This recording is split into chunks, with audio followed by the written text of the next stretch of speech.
Okay, so let's start. Maybe presenters are here. Like start from the paper ID 10. Okay.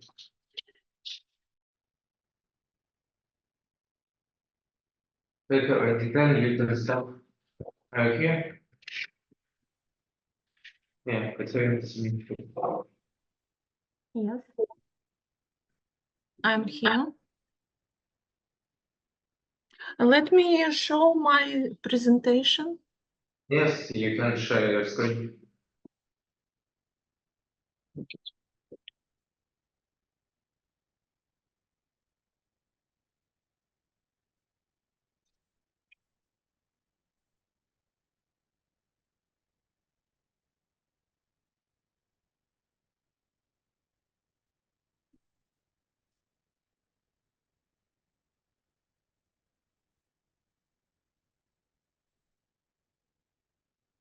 Can you see my presentation?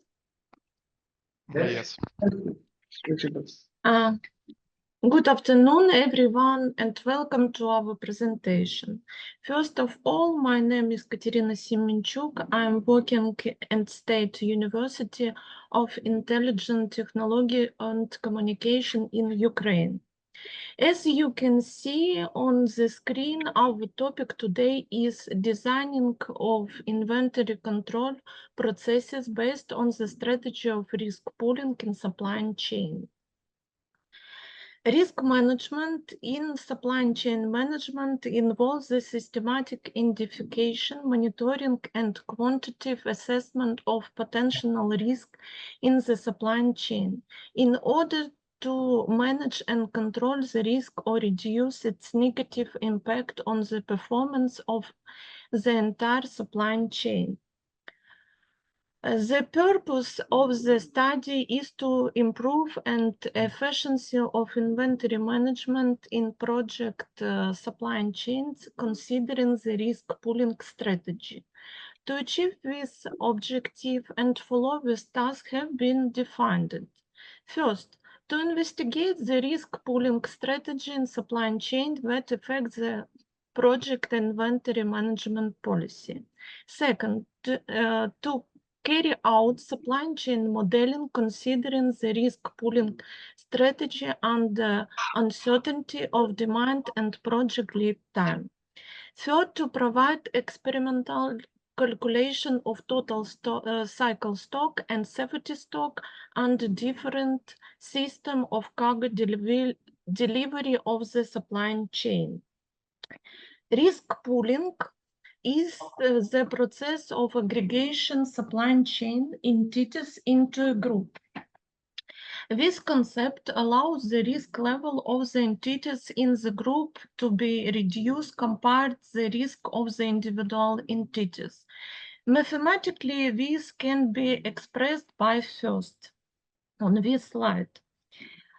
The strategy of risk pooling in supply chains is as follows. First, delaying the formation of the final product until a specific request for a specific order is received. Second, geography aggregation delay. Depending on the type and way in which the flow of products resource is managed, a distinction can be made between a decentralized and centralized supply system. This is shown as a schematic representation of decentralized and centralized stock allocation.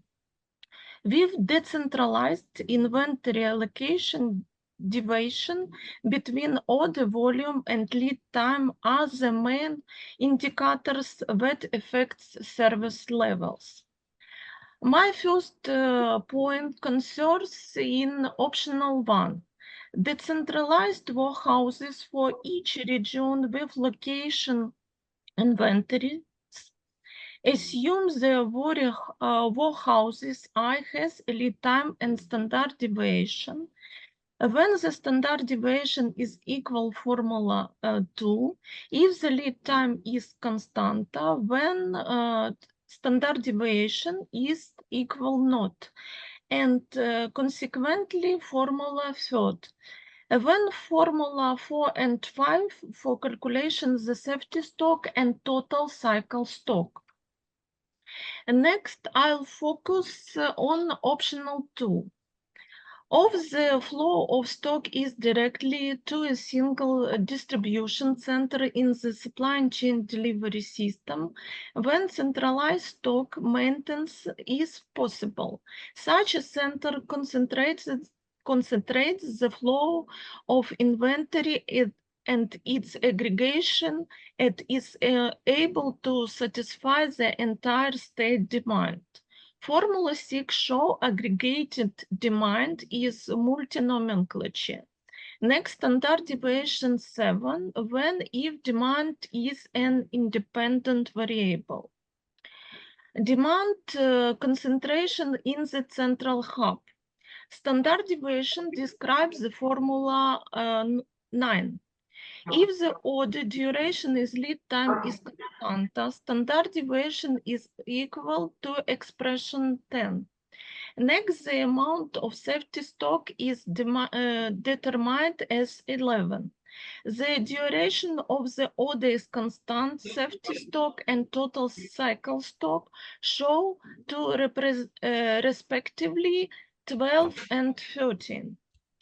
The correlation of demand in different supply chain delivery system also plays an important role. This reduce the safety stock describes 14. Otherwise, if it decreases, we get more reduction in the safety stock if the time taken to delivery is constant and the duration of order execution at the consolidation center. Reducing insurance stock by combining risk in different delivery systems leads to reduction in total stock. If the taken to lead stock is constant and duration of order execution at the consolidation, then formula 15. Considering the simple case where all warehouses have the same cost and all distribution warehouses serve the same amount of demand, and demand is uncorrelated, we can assume by expression 16. When from 15 and 16 we get expression on this slide.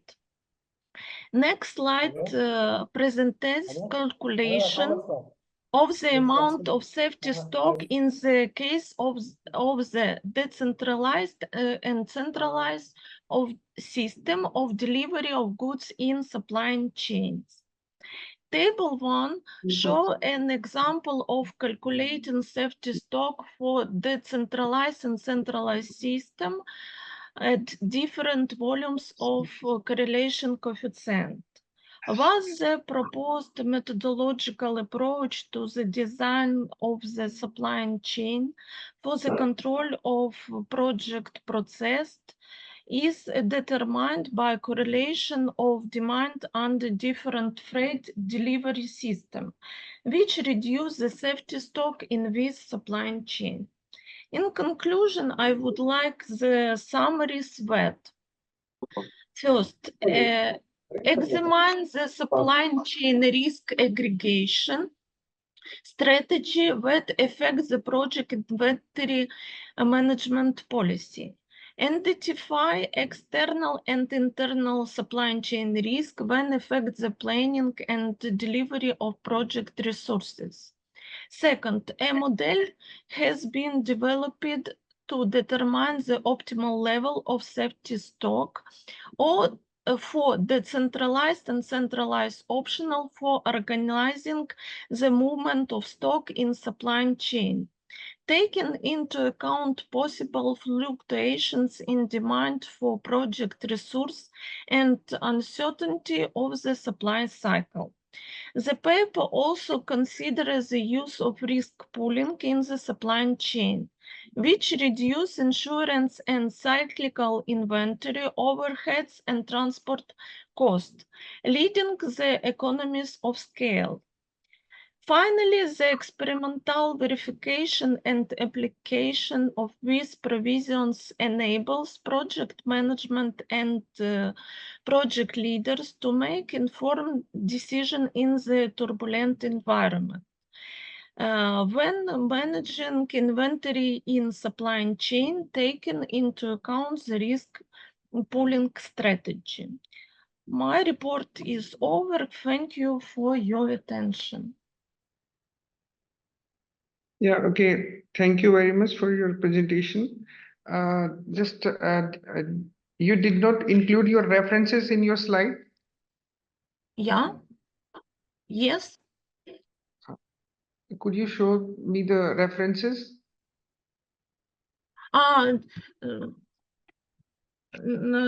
Sorry, I not represent this my reference in presentation. Okay, yeah, but you have to include some of the important references in your slides. Next case. And in just share your PPT again. Yes.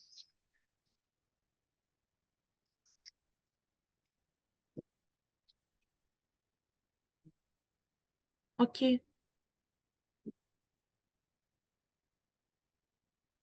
Yeah, okay, just tell us the application of this design. What are the application? Application of design in inventory control process based on the strategy of risk pooling and supply chain. Designing in planning process and controlling process. So maybe we have, there are this kind of inventory control we have already existing.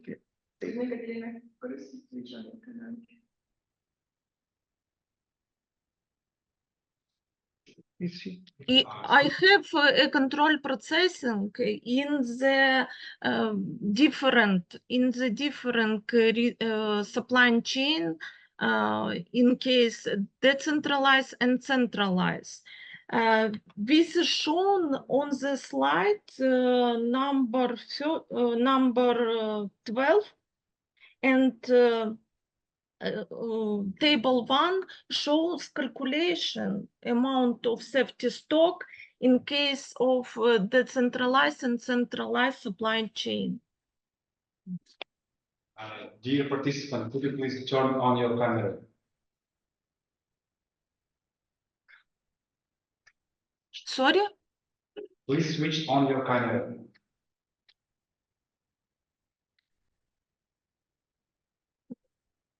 I not hear equations. We cannot see you. Please switch on your camera.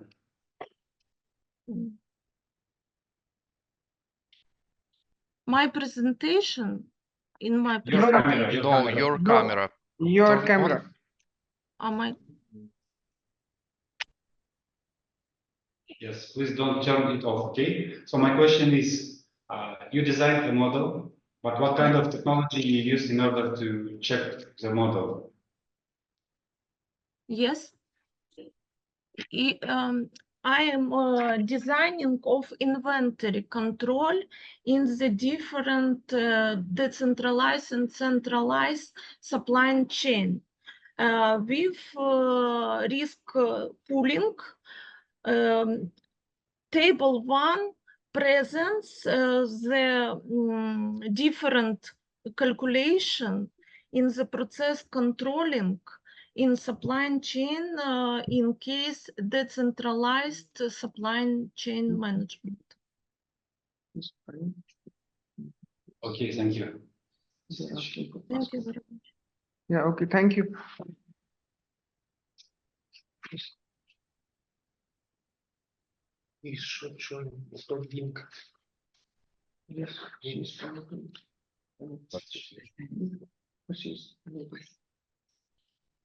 Так,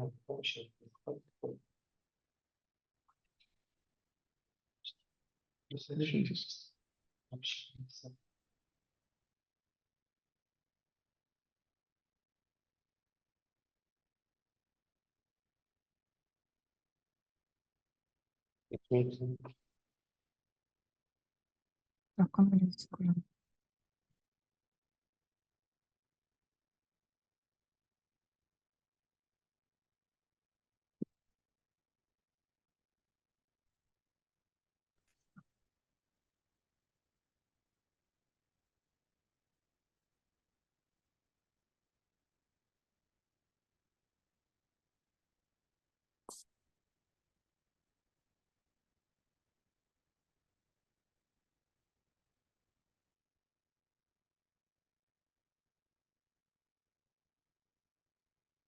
Okay, let's invite paper ID 12.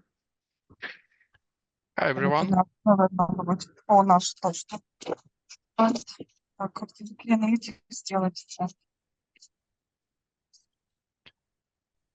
Okay, I will start sharing my screen. Yeah, just a second. Yeah, can you hear? Can you see my screen and see me? Yes, please start. Yeah, sure. Not a problem. So I'm Igor Berezutsky. I'm a postgraduate from Kyiv National University of Construction and Architecture, and our work is a methodological approach for choosing type of IT project management. So the scope of our work is to research extends to development a complex methodological approach for selecting an appropriate project management type for IT projects. The aim is to bridge the gap between theoretical project management frameworks and practical decision-making process. So the paper consists of, and research consists of 4 different paragraphs, let's call it that way: quantitative assessment, project management type, qualitative decision matrix, and example of implications. So as for quantitative assessment, it's we aim to develop and implement equations for evaluating project complexity, stakeholder dynamics, risk, and resource availability. For a qualitative decision matrix, we create qualitative decision matrix that integrates both quantitative assessment and qualitative data. Project management types, it's on our agile territory, and example is to show you how it's working in our case scenario. So yeah, shall we proceed to the next one? So for quantitative assessment, we formalize methodological approach to is necessary to use several different equations to assess project complexity, stakeholder dynamic, as I said, and risk and resource availability. So please take attention that answers for all equation needs to be formalized. For example, for project complexity, we trying to evaluate overall complexity of project based on its modular structure, interdependencies, and project size. The higher complexity scores indicates more intricate project relative to its size. So, for example, NOS in stakeholders dynamics, it's a number of stakeholders and total number of individuals of group with an interest in projects and you need to work with.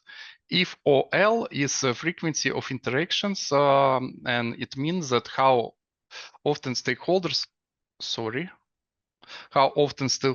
will interact with project management team. So for risk assessment, it's total number of risk identified in no ER in the project, potential SOL, potential impact of and or severity of each defined risk, and so on, so on, so on. So yeah, and due to normalization, each of answers needs to be between 0 and 1. So for that reason, we are we are making this calculation. So next one, project management types.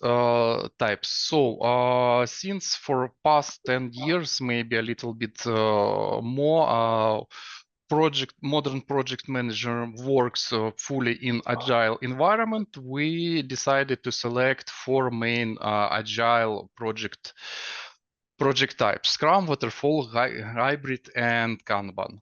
So for Scrum, we all know that Scrum is best suited for project with dynamic or evolving requirements, effective in environments where customer feedback is crucial, and encourage close collaboration between cross-functional team and stakeholders. So waterfall model is it's linear and sequential approach to project management. It follows a structured process where each phase must be completed before moving to the next. Waterfall is suitable and well-defined for well-defined project with minimal changes expected throughout the development cycle. So not the real one. Hybrid, it's a new approach that emerged for last 2 or 3 years. It combines elements of Scrum and Waterfall methodologies, allowing organization to tailor their project management processes based on project requirements. So it's suitable for projects with varying degrees of complexity and allows organization to adapt in changing requirements. Kanban, in other hand, is ideal for processing with continuous and steady flow of work and suited for both ongoing maintenance and new feature development. So from so that's it. From criteria point of view, we the following quantitative criteria were selected for decision-based metrics on their critical impact on project management success. So for example, adaptivity, its importance because in modern IT project often faced evolving requirements and have dynamic environments. So for project team collaboration, it's important because effective collaboration is vital for project success, especially in IT project with cross-functional team, or even in just one team, it's also pretty important. Document requirements, it's crucial for knowledge transfer, compliance, and project continuity. So yeah, and we went to integration quantitative and qualitative factors. So we came to create this table, this assessment table that based on real life expertise and studies and formed by merging, as I say, quantitative and qualitative elements that were shown previously.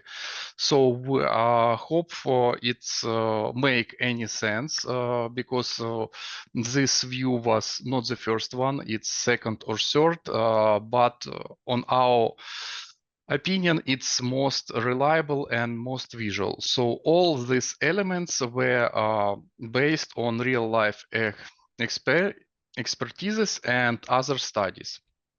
So, and for that, we try to perform an exercise. So let's consider that there existing a hypothetical IT project named Project X, where we want to know which project management type is better to use. So the quantitative assessment for Project X results are following. So complexity high, stakeholders dynamic high, risk medium, resource availability high. So we just highlighting those items in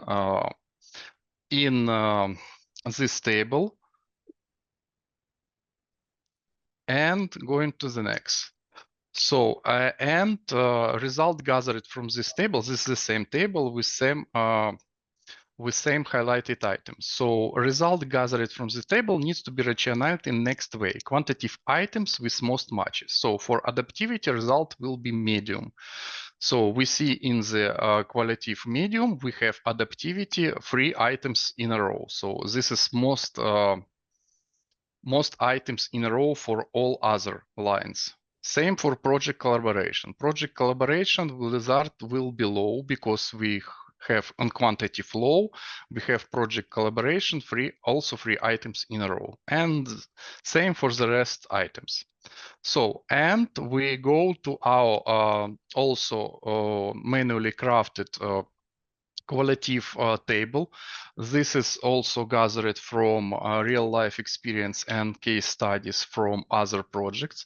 And we put our data that we gathered and collected before into this one. So, yeah, we get this information. We highlighted corresponding cells. Pay attention that for a project collaboration, we don't have low estimation, so we instead choosing medium. So, and as the rest, we again highlighting those elements that corresponds with our findings and get result that we have two for waterfall and 3 for hybrid. So, and this means that our project X project management type is hybrid. So it's not that hard to do, but it's kind of interesting. And yeah, in conclusion, we wanted to say that aligning the scope with the research findings, this paper contributes a comprehensive and actionable framework for IT project management type selection. And we believe that our approach enhances the decision-making process, providing project manager and stakeholders with practical guides that considers both quantitative and qualitative factors. So yeah, that's it. Thanks for your attention, and we are happy to answer all of your questions. Yeah, thank you. Thank you for your presentation. It was nicely explained. But I have one question regarding your matrices. You have presented matrix in your slides and all 4 methodologies. Like we have waterfall, Scrum, hybrid. Yes. So on what basis, like that the first criteria, that adaptability, you are writing that Kanban is high, waterfall low.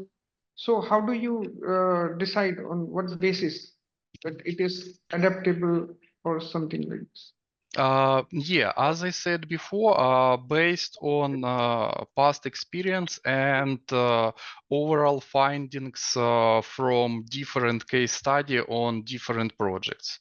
So, and even in description of methodology, for example, for Scrum, it's also stated that it's one of the idea of the Scrum is have to high adaptability, and high project collaboration. And for documentation in same Scrum methodology stated that documentation requirements not so high at all, because Scrum is preferring more user interactions than document interaction. So this is this all this data is taken from the past projects, past experience or past literature, right? The past experience and also from methodology explanation itself, as I just said for Scrum, for example. Okay.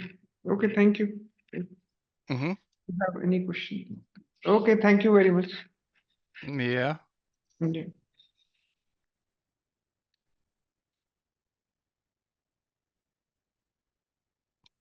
Okay, next participant, paper ID 1313. Good afternoon. Can I go? Can I show the presentation? Yeah, please.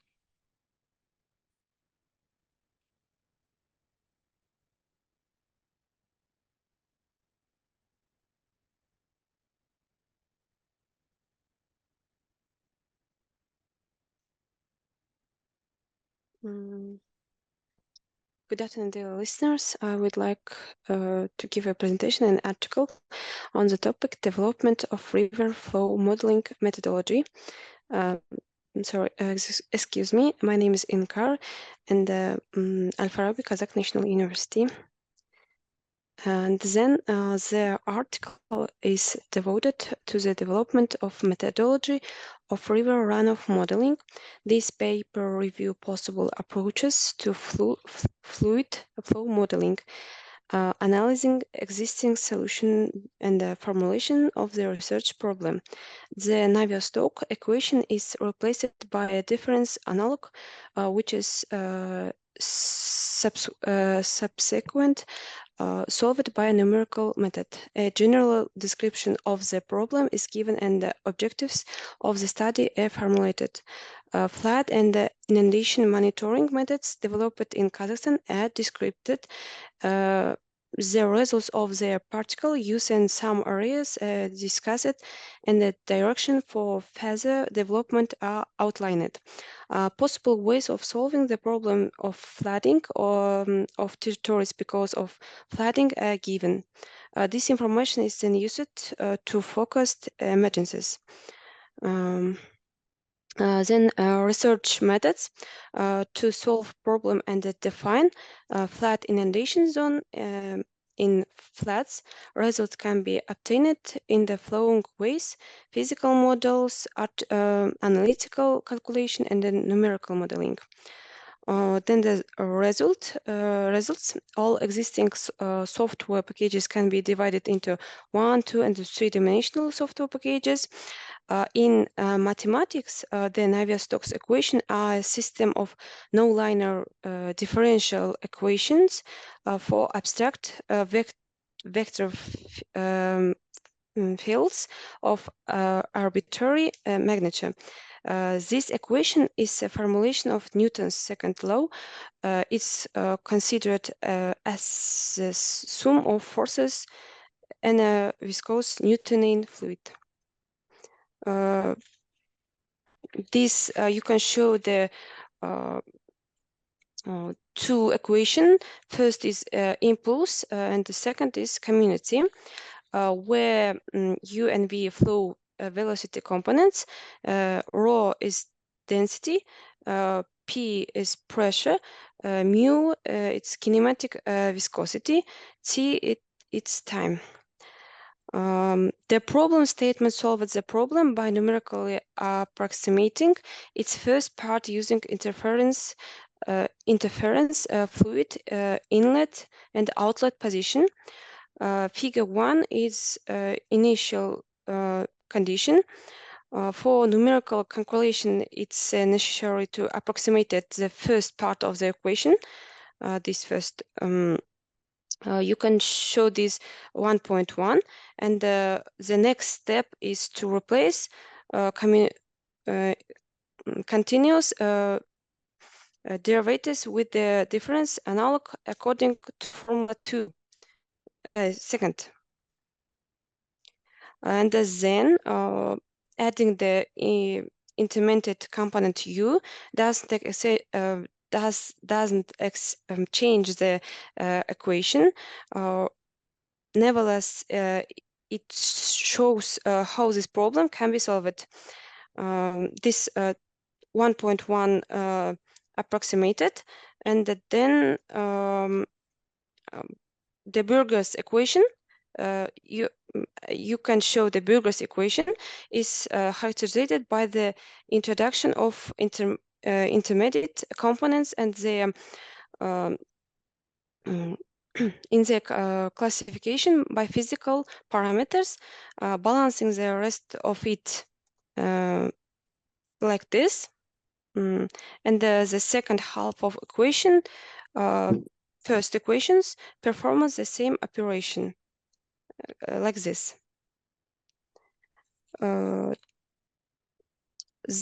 To Stas-Phi equation, second equation, the classification is as follows, like this, and execute like this.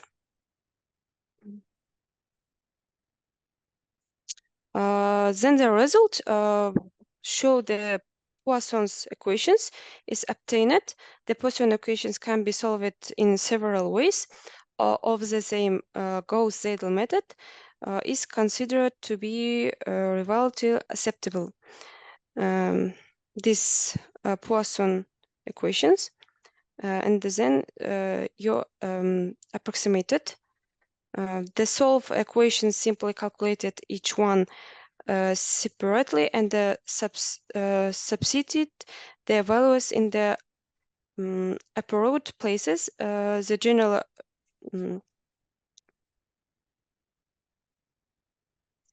general algorithm can be derived as follows, and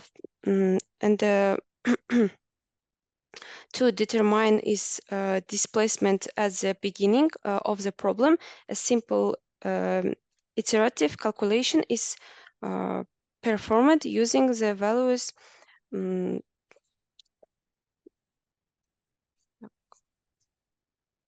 Yeah, okay, please summarize Uh-huh. your paper, like just summarize your paper.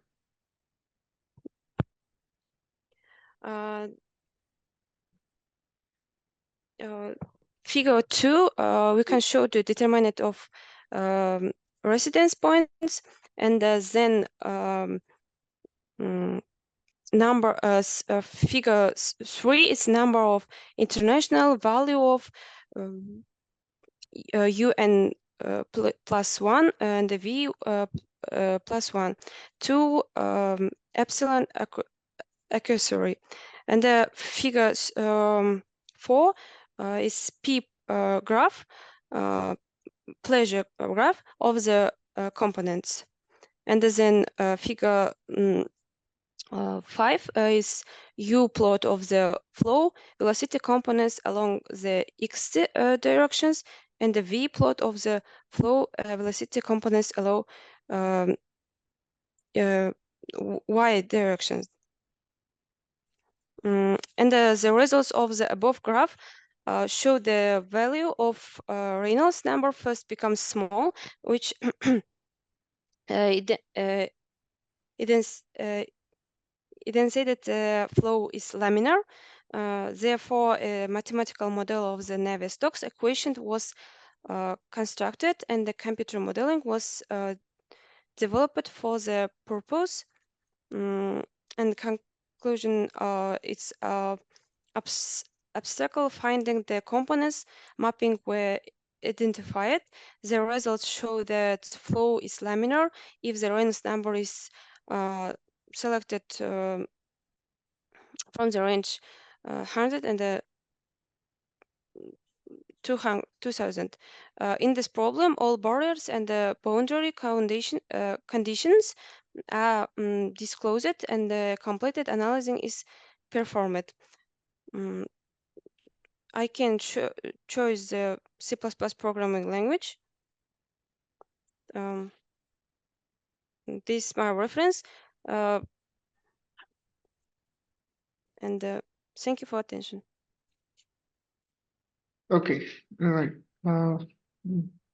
Yeah, just in your references, which reference is the main reference among all these?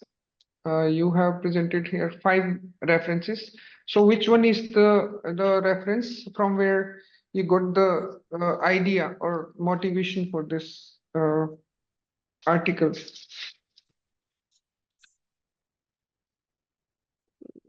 It's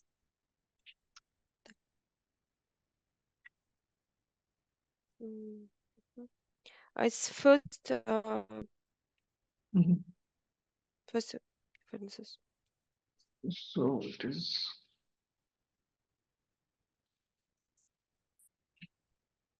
So what is that? What is there in this article?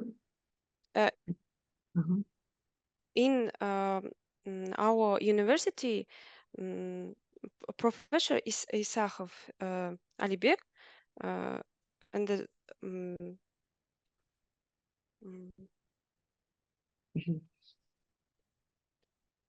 you studied Navier-Stokes equations, and Yeah, okay. Thank you. Thank you very much. You can unshare your screen. Thank you.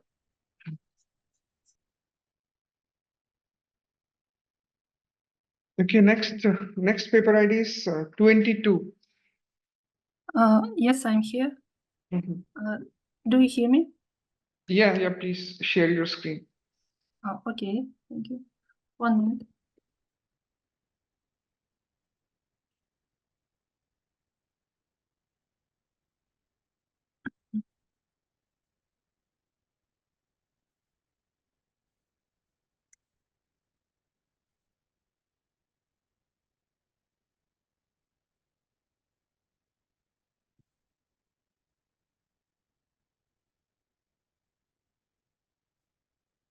Good day, our conference participants. My name is Kožahmetova Baghdad.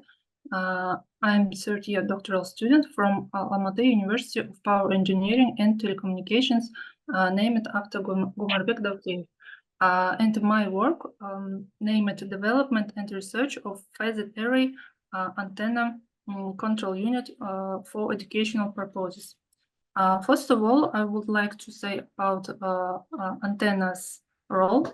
In the modern world, antenna is the most important and necessary element of any radio system because the effectiveness of the antenna depends on the quantity and quality of the transmitted and received information. So the role of antenna system in radio communication systems is quite large. To date, there are a various type of antennas by construction, by type, but the special role is given by phased antenna arrays. These phased antenna arrays are an array of antenna elements, each of which is capable of creating a phase shift in the emitted or received signal. A phased array, an antenna theory, is an array of antennas in which all of the phases of each signal that fits each antenna are set in such a way that effective radiation pattern of the entire array is set toward the desired direction, and that the signals indicating toward undesired directions are unpresent. These antennas have a number of advantages over a single element. It's a high gain, high reliability, and interference immunity, a broadband, and the ability to form a narrow radiation pattern. Through these features and advantages, phased antenna array used not only military applications like radio location, radio navigation, and electronic warfare, but also this type of antenna used in modern commercial applications like mobile communications of new generation systems, 5G and 6G, radio monitoring systems, satellite communication systems, and others.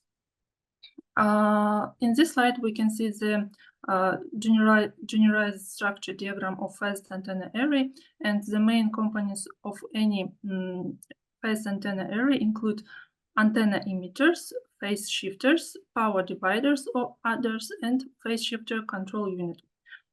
In this work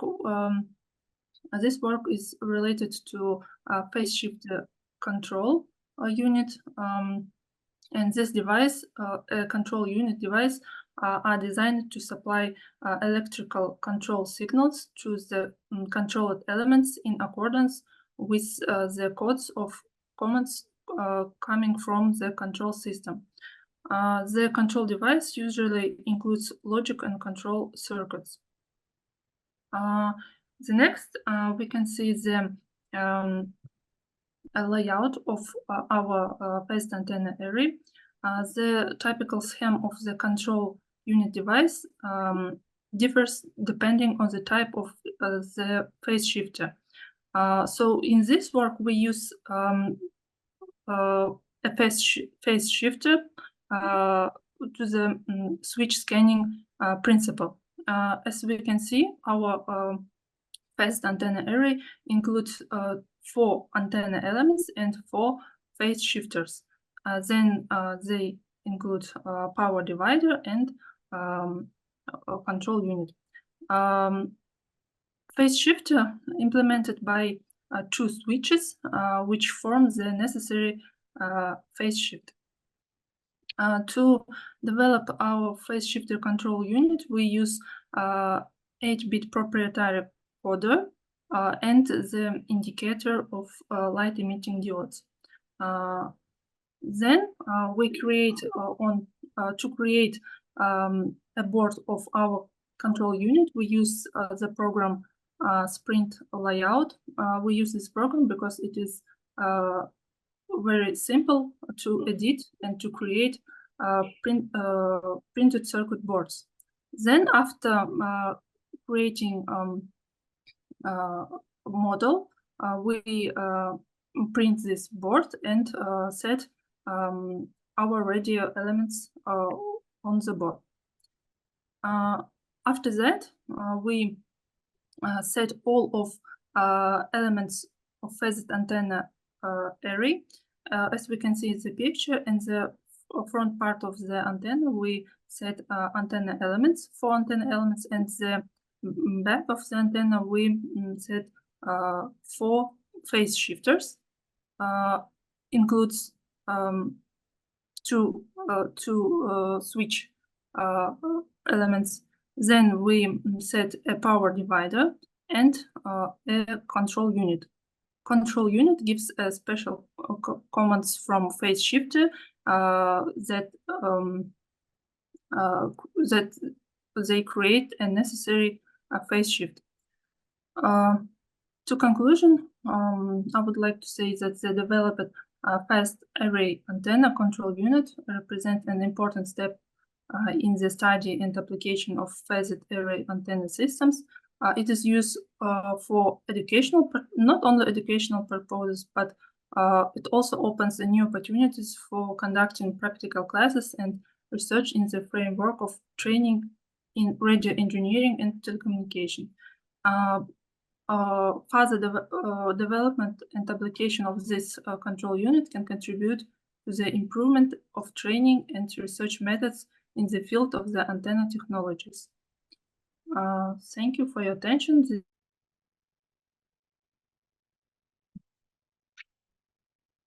Okay, thank you. Thank you for your presentation.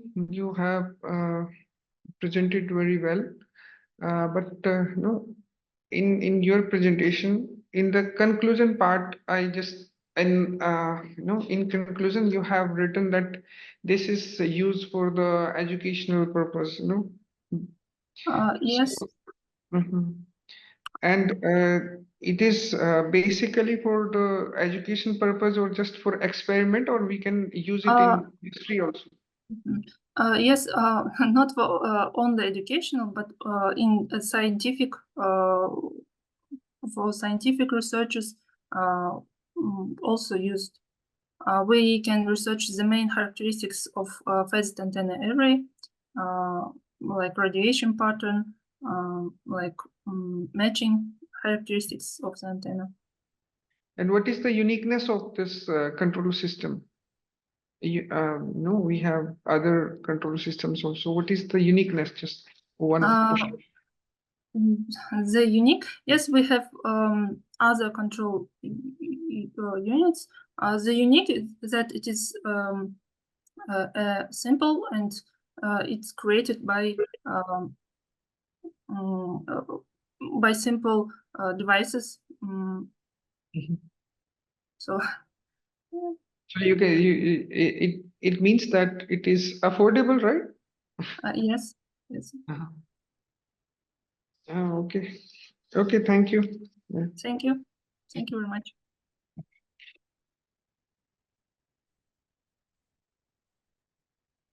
Okay, next paper ID is 29. Good afternoon. Do you hear me? Yes.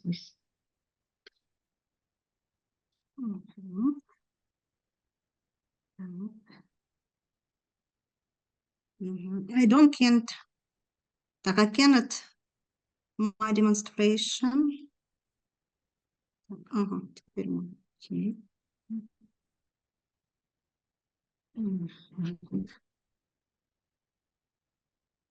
Mhm. Can you see my presentation? No, it is not shared. Yes, now it is visible.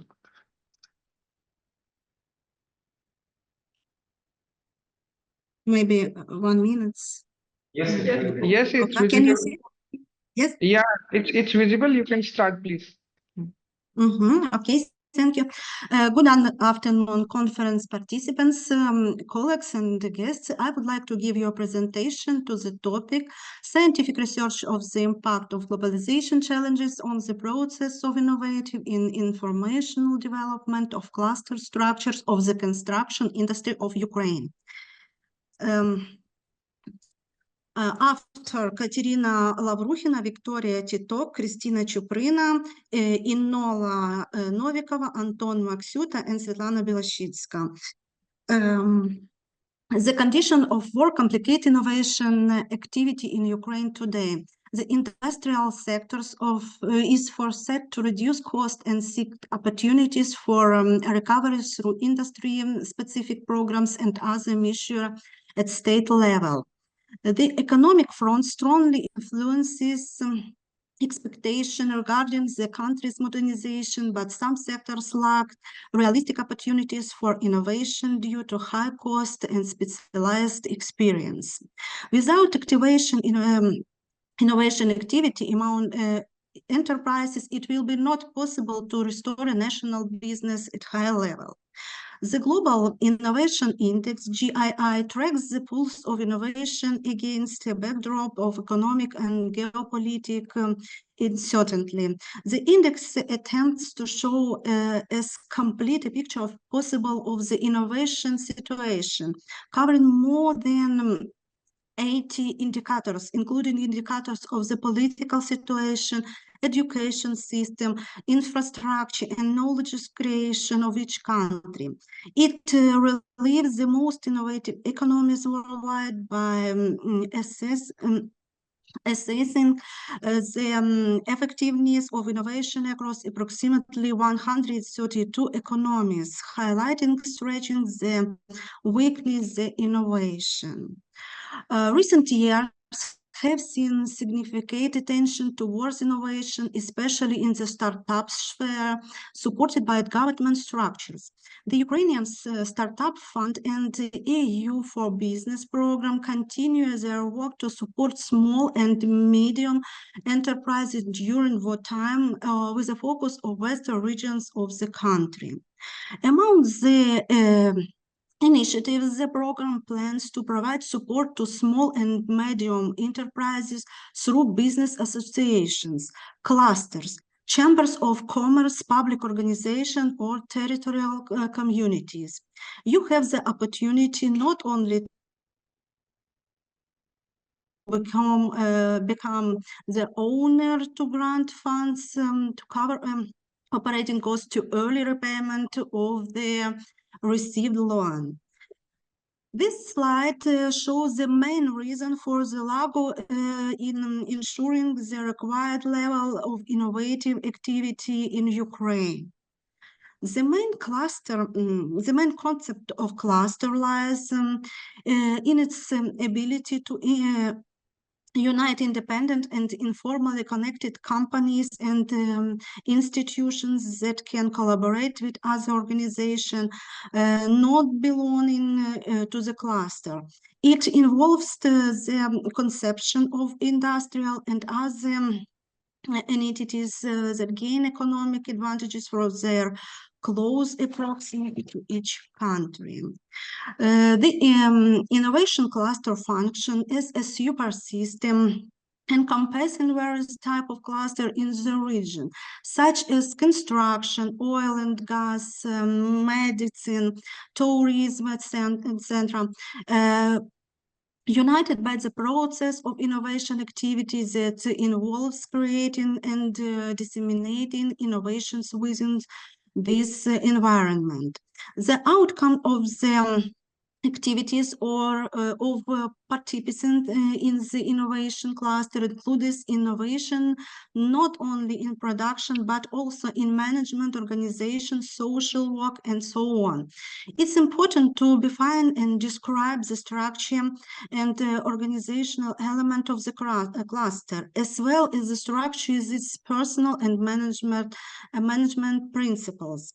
The organization chart present on this slide helps provide a detailed overview of all relevant structures, their main tasks and roles, and as well as interrelationships within the cluster. Forming an innovation cluster requires more than just having a critical mass of enterprises in the innovation field. It also requires competence, technical capabilities, logistical pathways, and communication channels as a system of relationships that facilitate continuous innovation development. A well-balanced combination of public and private funding has been the foundation of the outset and one of the main reasons of successful development of cluster alongside professional management of it. The mathematical models present on this slide can be used to study the impact of globalization challenges on the process of innovation and information development of cluster structures of the construction industry of Ukraine. The proposed model can help understand which specific aspect of globalization affect cluster structures in the construction industry of Ukraine and how to better adapt to these challenges to ensure sustainable development. Using the formula shown on this slide, you can calculate the characteristic of clusters efficiently in the context of global trends. On this slide, you can see the differential equations of the model of the impact of globalization challenges on cluster structures in the construction industry of Ukraine, which take into account dependence of the level of innovation and development of innovation technology on competitive factors and challenges of globalization. After defining the system of relationship among the key elements of the innovation construction cluster, it is necessary to determine the type of innovation construction cluster being created. This slide presents a proposed variant of the innovation construction cluster. Here, the construction cluster brings together enterprises from 13 sectors of the economy, including 5 subsectors of construction, which are the main branches of this cluster. Other sectors of the economy are related to supporting and complementary branches of the construction complex. In this structure, the construction cluster takes on 2 value-added chains. The agents supporting sectors encompass network of enterprises providing business service, rental companies, intermediary firms, and enterprises in the housing and communal service sector. All elements of the construction cluster have a direct or indirect connection with enterprises in the construction industry, and the integration of the activities within the cluster significantly enhances labor productivity in the construction sector and good innovation activity in this sector. After defining the basic infrastructure, creating an innovative construction cluster involves illustrating the functioning process of the system of relationship among the key clusters elements, including production, supply, and consumption process. Such a system of relationship among the key elements of the innovative construction cluster is presented on the slide.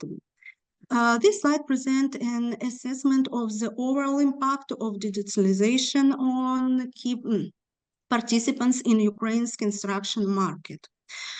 Digital technologies and transforming industries are creating new segments and professions. According to forecast, up to 60% and added value in Ukraine by 2030 will be in high-tech sectors such as artificial intelligence, robotics, bioengineering, and others. The digital economy intertwines with all sectors changing their structure and creating new segments and industries. Technologies and digitalization will displace a person from the process. He is used to production, service, entertainment, trade, education, and even medicine. In conclusion, in Ukraine, there are challenges hiring innovative development.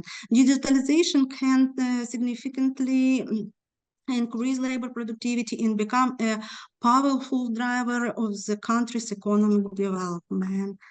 Thank you for your attention. Yeah, okay, thank you. You have presented a complete study in your presentation, but there is, you are like, you're switching your PPT from like globalization, then innovation, then construction industry, and then, GDP, then digitalization. So I just one question from my side that what is the impact of digitalization to the construction industry? That's only one question.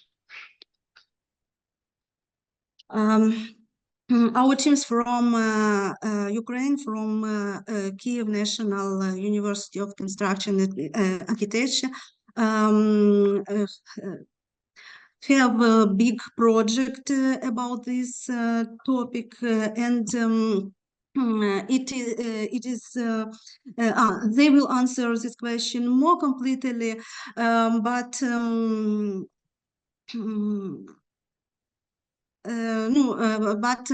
I can answer. So we have a problem in Ukraine, and we must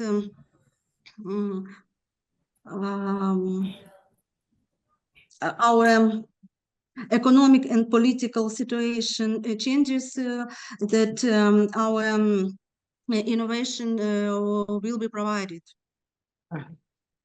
Okay, right. Thank you. Yeah, thank you very much for your presentation. Now you can unshare your screen.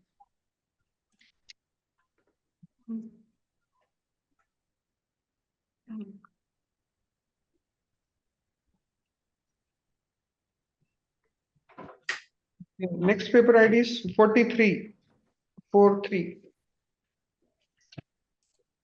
Good afternoon. Can you hear me? Yes. And can you see my screen, I hope? Yes, just make it in full screen. Oh, one moment. Oh, here you go. Okay, good afternoon, dear colleagues. I know we're running low on time, so I try to be strict and concise. I'm here to present an article named Development. Just a Excuse second. me? Yeah, just make it in slide share mode. It is not in slide share mode yet. Oh.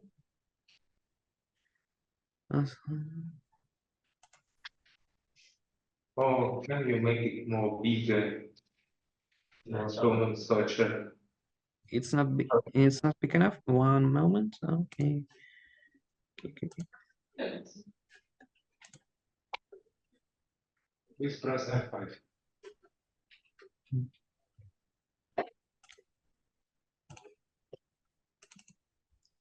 Just press F5 for slide share. F5. Oh, I understood. One moment.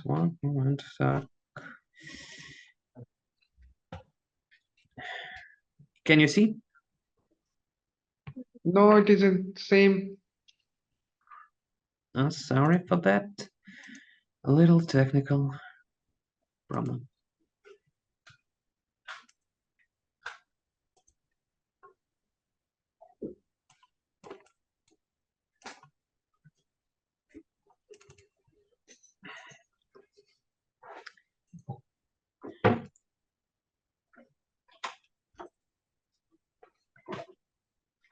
Still?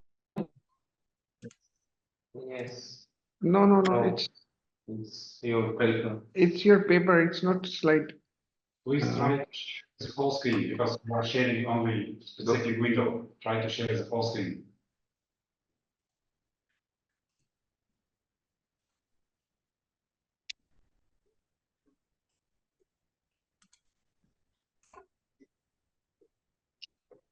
Mhm.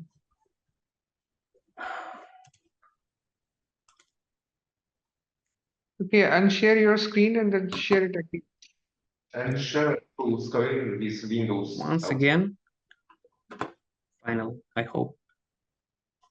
Yeah, And and yes. Okay.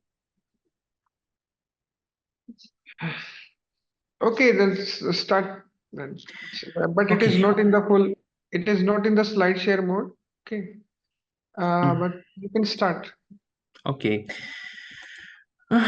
Sorry for these technical malfunctions. Anyway, I'll try to start. My name is Pavlo Zabarilo. I present Kyiv National University of Construction and Architecture. And right now, I'm presenting a paper titled Development of Clustering Methods based on interval fuzzy sets of the second type and genetic algorithms.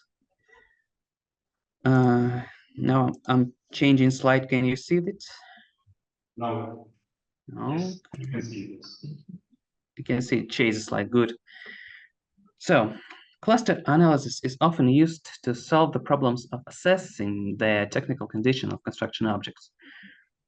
Clustering methods based on objective functions are used to minimize the distance between the sample and the prototype of the cluster and to determine the parameters of the prototype, the center or radius of the cluster. Today, there are large numbers of clustering methods which are based on different approaches to selection clusters. The choice of a specific method depends on the particular applications of the attained result. In the set of objects consist of compact clusters and well-paired clusters. The desired clustering result can be obtained using the C-means algorithm. However, in practical results, set of objects are rarely like this. Quite often, a set of objects contains several atypical or non-prototypical objects, which can lead to poor clustering results due to the shift of cluster centers. To overcome the undesirable property of the cluster, clear algorithm of C-means and fuzzy C-means, it's to use a FCM algorithm based on fuzzy sets of the first type, later FST1, and possibilistic C-means, PCM algorithm based on FST1, which used weighting coefficients based on the membership functions FM and typicality functions FT. To control the contribution of objects in determining the parameters of cluster centers. The FCM algorithms work well if the set of objects contains clusters of similar hyperspherical volume or similar density. In the FCM algorithm, decreasing the fuzzy degree of belonging for objects can lead to undesired changes in clustering results. The PCM algorithm allows to improve the clustering results obtained using the FCM algorithm in case of object contains. In case of object contains atypical objects, noise objects, by weakening the property of cluster relativity and taking into account the property of typicality. However, results of clustering using the algorithm also strongly depend on the choice of the fuzzy phi M and the values of the so-called zone widths and zeta, where G is from 1 to C. If the cluster has significantly different densities or significantly different volumes. Thus, we can talk about the existence of uncertainty when detecting the typicality of a cluster object in the PCM algorithm and the need to implement a method of calculating the values of the degree of typicality of objects to clusters due to uncertainty management when choosing the parameters of PCM algorithm. Well, the values of the classifier M or NG. Like the FCM algorithm based on fuzzy sets type 1, the PCM algorithm based on fuzzy sets type 1 is an iterative algorithm that implements the calculation of typicality functions of objects to cluster centers. In the PCM algorithm based on FST1, the typicality functions evaluate the compatibility of the object XE, where the center of the clusters VG, and the possibility that the object belongs to the cluster, which depends on the absolute distance between the center of the cluster VG and object XE, as well as from the choice of classifier T and NG. On the figure 1, you can see a graph of typicality functions for PCM algorithm based on F fuzzy sets type 1 at different values of classifier M. Then it's obvious that without the correct selection of the values of the classifier M and NG, it is not possible to obtain adequate clustering results. At the same time, the use of PCM algorithm based on FST1 is not always effective in the case when the clusters have significantly different densities or significantly different volumes. The extension of set clustering objects to interval fuzzy sets of the second type for the PCM algorithm. Well, the uncertainty in the PCM algorithm based on interval fuzzy sets of the second type, IFST2, can be expressed as using two different values of the classifier M, as in the FCM algorithm based on IFST2, and a fixed value of the NG for each cluster, and using two different values for NG for each cluster at a fixed value of classifier M. Calculation of FT WG XE and the coordinates of the cluster centers is implemented using the Karnik-Mendel interactive algorithm. The search for optimal parameters of the PCM algorithm based on the interval fuzzy sets type 2, which provide adequate clustering results, and is impossible without use of an optimization algorithm, for example, GA. Well, generic algorithm is a clustering method using the PCM algorithm based on IFST2 with undefined values of classifier, and generic algorithm allows to significantly reduce the time of searching for the optimal combination of clustering algorithm parameters values, ensure adequate clustering results. And later there are more like information about the formulas and the different types of calculation used to apply the algorithms to basic examples. So I'll skip this part, knowing that we're running a bit low time, and right to the experimental results. So let's consider an example of clustering a set of objects into two clusters of significantly different volumes and significantly different densities in two-dimensional space, which corresponds to the clustering of data by two evaluation elements. At the same time, it can be assumed that clustering is performed, for example, by the assessment elements, foundations, and walls on a 100-point scale. The higher the score, the worse, the higher the percentage of wear and tear. On these figures, we can see two clusters of identical structure and two clusters with different volume and density. This you can see the result of clustering of set of 75 objects using a Siemens algorithm, and those cluster centers on the first cluster, the second cluster, and the value of the total hypervolume. Same as for the figure 4. And figure 5, clustering results of a set of 75 objects for PCM algorithm based on interval fuzzy sets type 2 for the combinations listed below, and the first and second cluster center coordinates, and the value of the total hypervolume. same as figure A6. To conclude, the article deals with the problem of uncertainty management of PCM algorithm parameters, selection based on literal fuzzy sets type 2 when clustering a set of objects containing clusters of significantly different densities or significantly different volumes. A clustering method developed for PCM algorithm based on interval fuzzy sets type 2 is proposed, which allows to weaken the property of cluster relativity and take into account the property of cluster typicality of objects, which in some cases lead to improvement of clustering results. And the use of genetic algorithms allows finding the optimal combination of the fire values and zone widths in the PCM algorithm based on interval fuzzy sets type 2, which provides better clustering results, which is confirmed by the minimum values of the correspondence function. In practice, the proposed clustering method can be used, for example, to solve the problems of assessing the technical condition on different construction objects. And that's all. Thank you for your attention. And we'll be glad to hear your questions.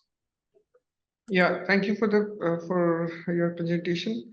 You have written in your conclusion in the last line. It says, just could you please show me your again this?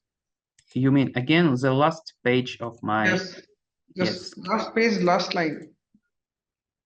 Last line. Yes, in practice, the proposed clustering. Yes. So, the for question? example, to solve the problem of accessing the technical condition. So, how could you just justify it? Like, excuse me, I can't hear you. Yeah, could you justify this line that you have written that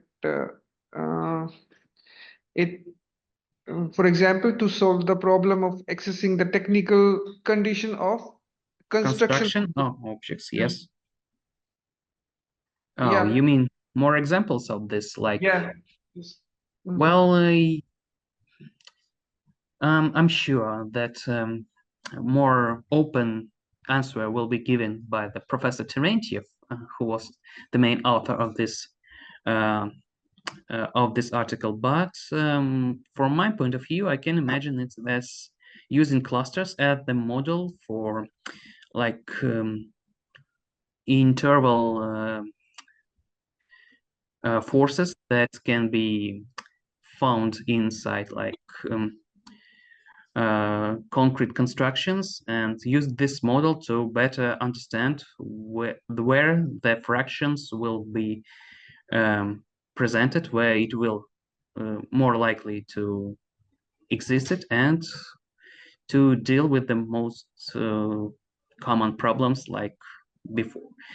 Mostly my methods I was presenting today, it's like a tool that is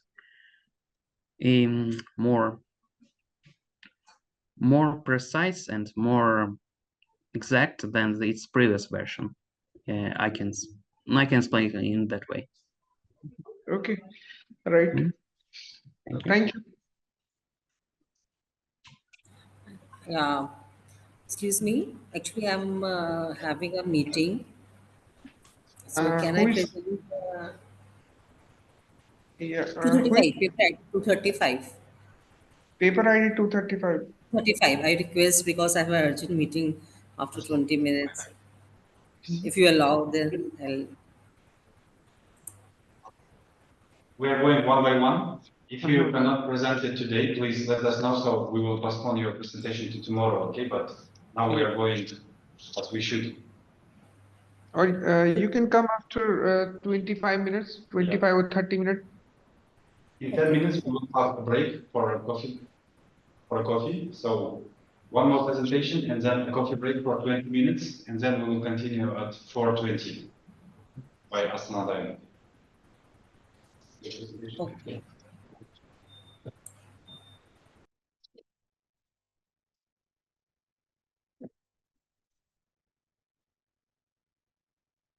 ID number 47. Okay.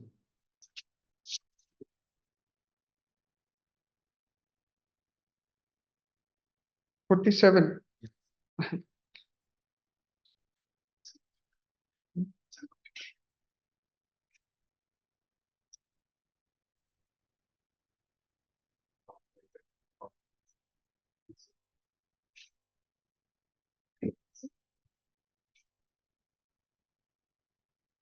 Yeah, please. So, yes, sir.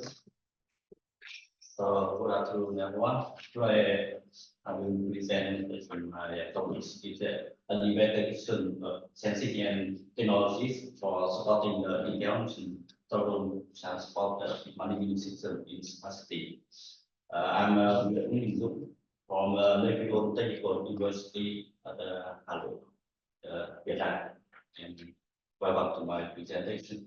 And as you know, nowadays the sensor have become essential and have been deployed in many areas, such as healthcare, agriculture, and forest, and vehicle monitoring.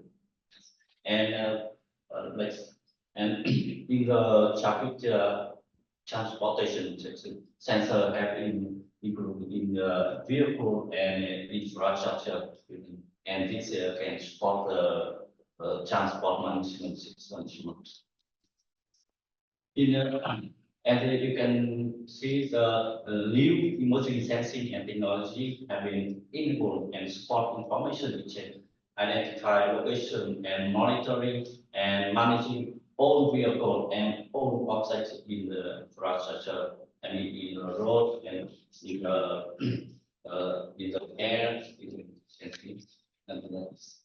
so, but we have proposed an intelligent total transport management system. This system use the hierarchical concept to classify such as three main. You can see three main areas such as transport infrastructure, air, sea, railway, island, and air, upper ground, and underground. And transport mean is a freight transport, airline service, personal rider and rent vehicle, and so on, and transport operation such as the variety and contract based and collective and active passive management. Yeah. And so, and yes, and this is the structure of intelligent transport management system. We use the cloud to manage all of the such as contract vehicle on roads, on boats in the river, and by the such as the sensor, surveillance camera, and base station. So the all of the vehicles can be get the data from base station, and through cloud we can manage all of these vehicles. Yes. And so we have to investigate the sensing and technology, how to sensor and technology can be support this system. We have the four steps. The first is identification, and then the evaluation and selection and application. In the fourth step is to investigate the sensing to sensor to support to the intelligent total transportation. And in this you can see in the written internet, you can we divide into 6 areas: physics area, such as society, vehicles, economics, and supporting infrastructure and management. Each physical areas can be support and can be we can investigate how sensing integration into this physics to support the intelligent total transport management. Yes. And actually, so also the advanced sensor and technology, the hardware, software, and have created new opportunity to propose the intelligent total transportation management system.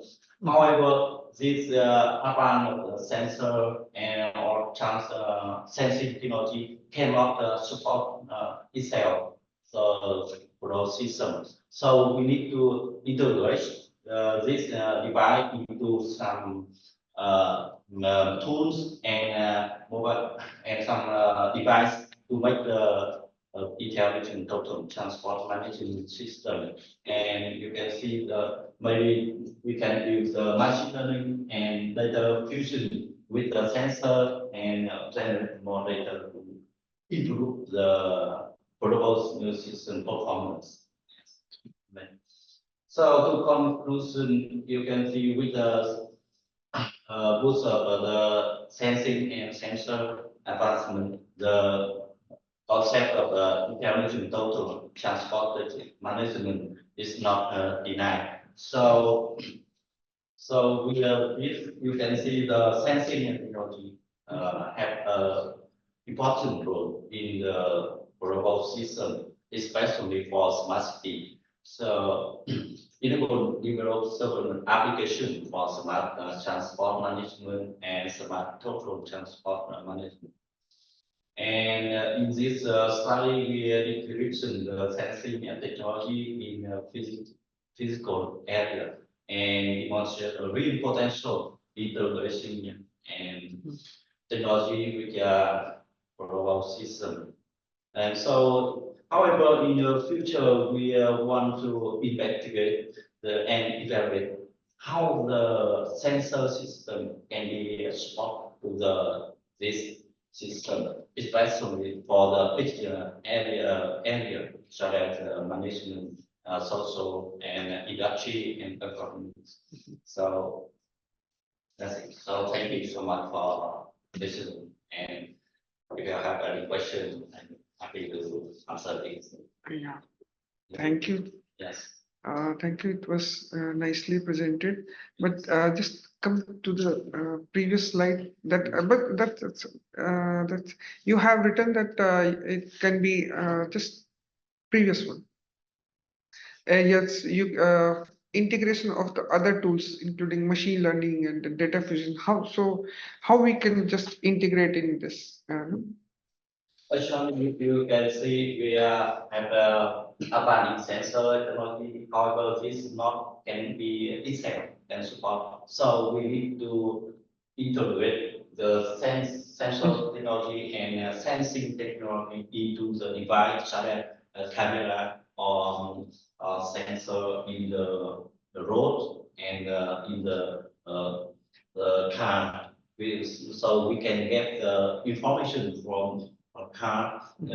I mean, car is because some private car cannot online collect and send the information of the car to management. So we have the divide into the collected car and non-collected car. So we can have the information changes.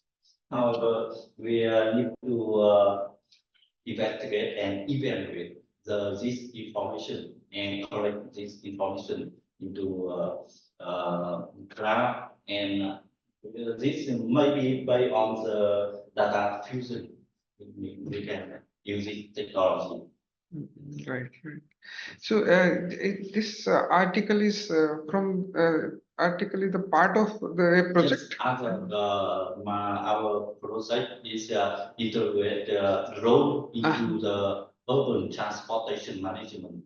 You can know nowadays a lot of the drone, I mean flycam or some maybe in future we can have the air taxi and how we can manage it when it operate in the urban area.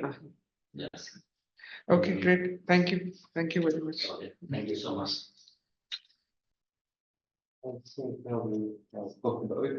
Okay.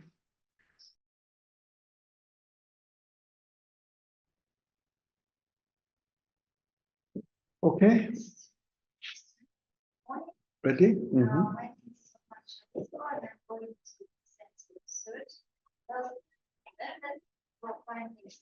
Partners based on clustering and form key phrase vectors.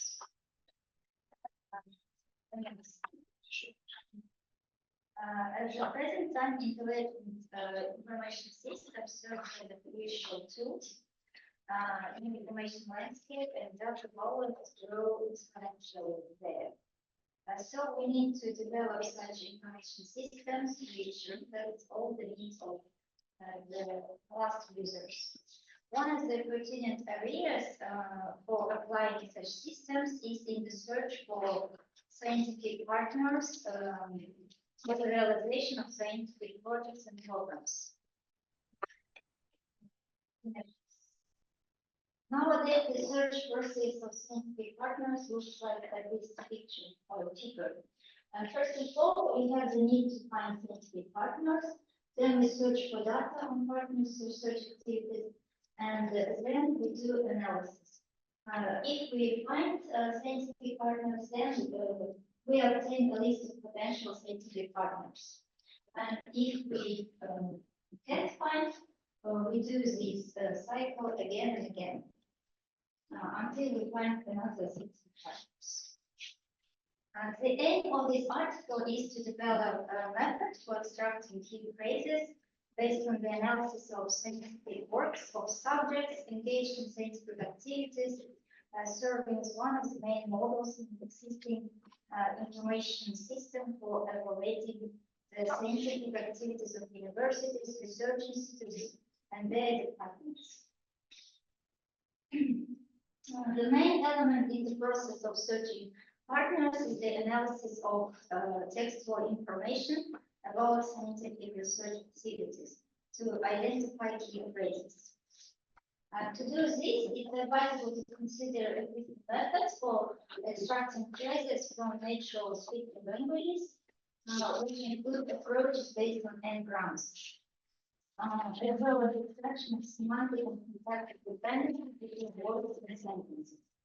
For example, we have n-grams like bigrams and trigrams. Bigram, it is a pair of two adjacent words, and trigrams, it is a triple words, and so on. The accuracy of these methods become particularly problematic when applied to scientific works, because in such works we have complex sentences and special terms, and that's why we have problems with accuracy. Therefore, the development method will help us to increase accuracy in extraction key phrases. Next.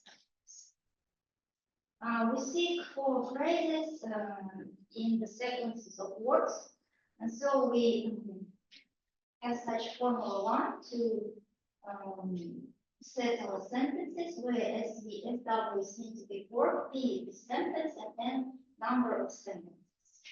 And the set of words represents like this, the second formula, where C is words, R number of words. In sequences of words, we seek for phrases, and to define, it's necessary to define the sequences with this formula. Here we have to say that SP shouldn't be too long and shouldn't be too small, because the further apart the words are in the sentence, the lower the probability that they can form meaningful phrase.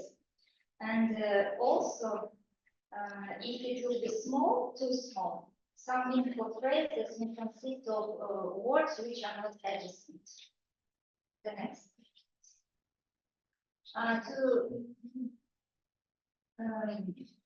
Given that the words in the phrase can be in different order, let's extract the phrase from each sequence of words by this formula flow. Here, X represents the X phrase in the sentence, and as the word with an arbitrary sequence IG from the sequence. Max is the maximum length of the phrase.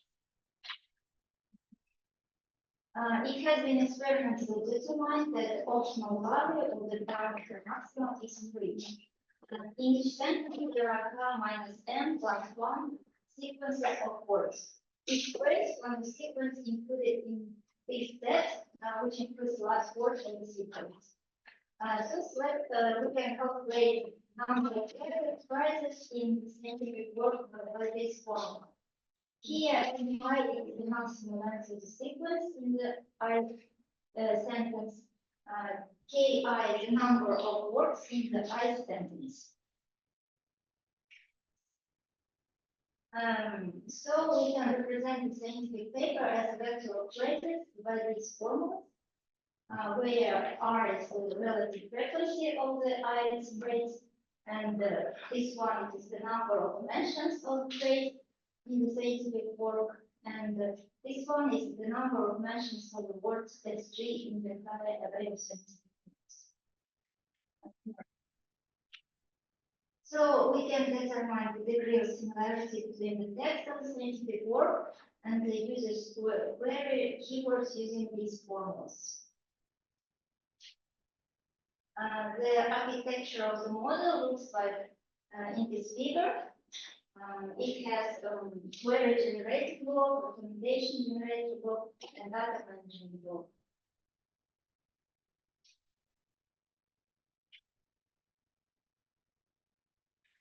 Here depicted the functional model of data flows. First of all, system user enters his keywords and it forms a request. And at the backend, we have CAO. It is subject action object model. And here keyword highlighting and comparison of data about scientists with the extracted keywords of his work into the scientist work structure. After this, after finding scientific partners, if we find them, we display found scientific partners. In developing this system, we used Python language, Django framework, Bootstrap CSS, and PostgreSQL. And for topic modeling, we use GenC. And for processing natural language, we use GenC library. So thank you for your attention. If you have any questions. Okay, thank you for presentation. Yeah, any questions from the Very floor? quick question. So in one of formulas, I guess formula number 3, you mentioned about SP, yes? So you said like SP shouldn't be like too big and at the same time it shouldn't be too small. Why so? Because we experimentally determined that the optimal value of SP should be 10. Because if it will be too long, if the further apart the words are, the lower the probability that they can form meaningful phrases. So this number 10, it was kind of determined experimentally, yes, so based on like some kind of research you've done before. Thank you. Any other questions from the floor? Now, as I understand this, you programmed this, your model and using Python. And how did you train them? And then how did you verify?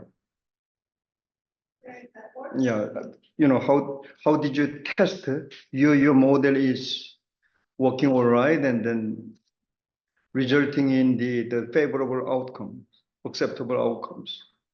Did you conduct the test? Yes, we done testing experiments, and also we use this system for finding scientific partners for our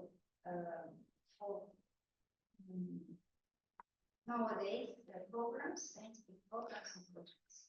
Can you explain about the test data?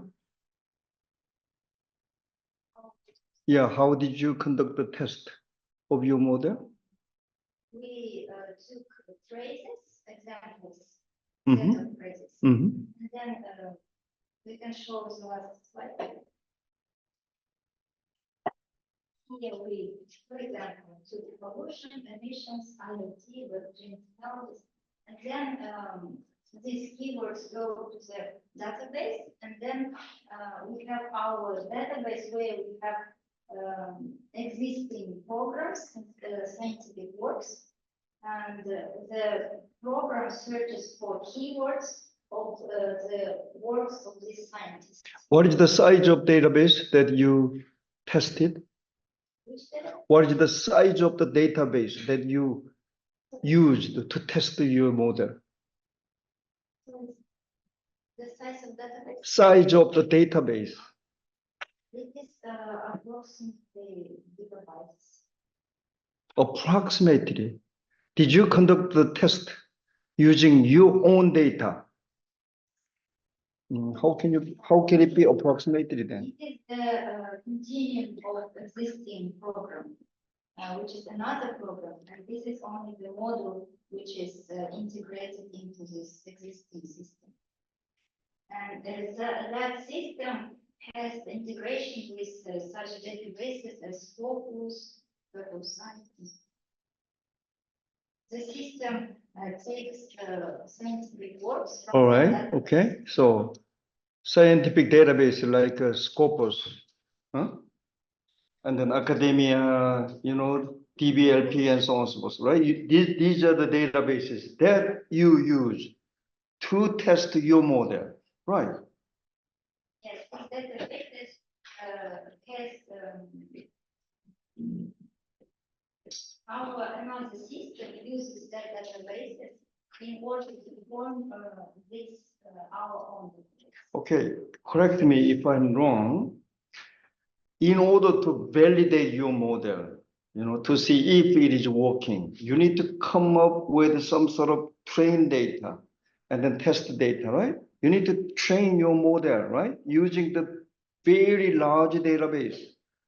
Is it what you did? You don't seem to understand what my question is. To what? You think that we use artificial intelligence, neural networks?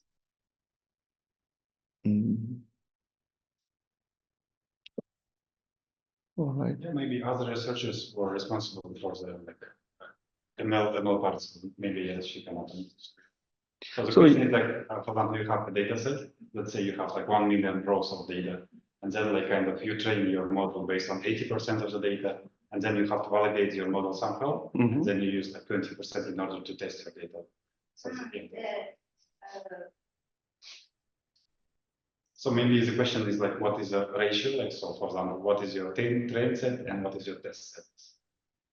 Are you a faculty member here or what student?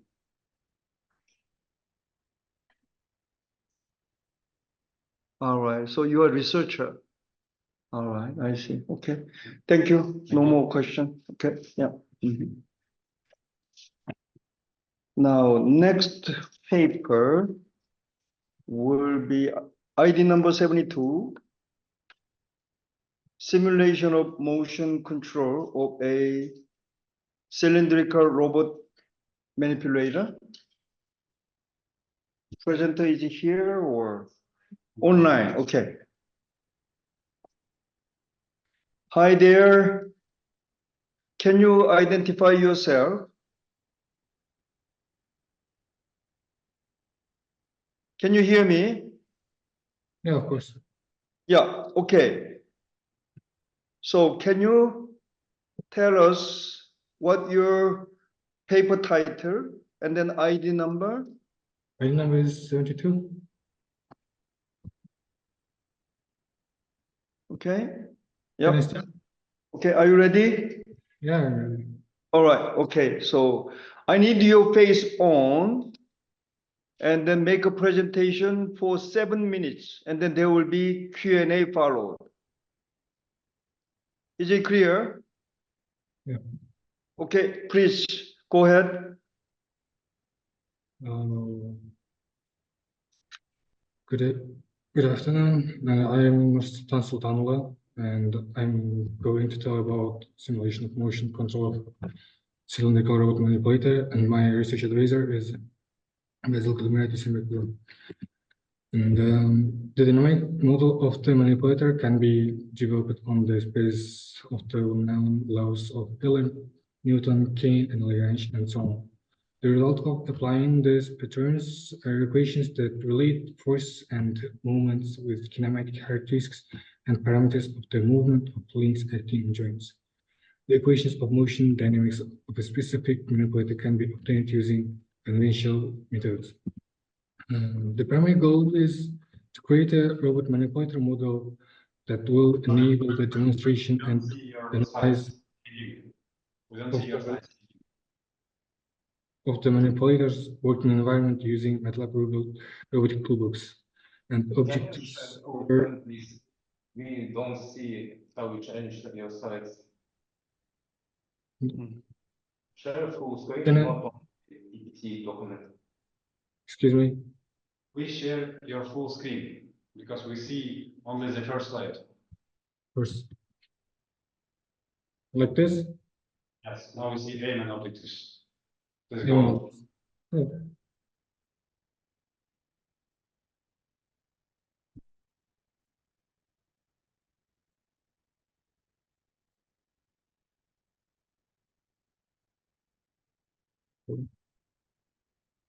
Can you see my demonstration? Yes, please go on. Is it changing?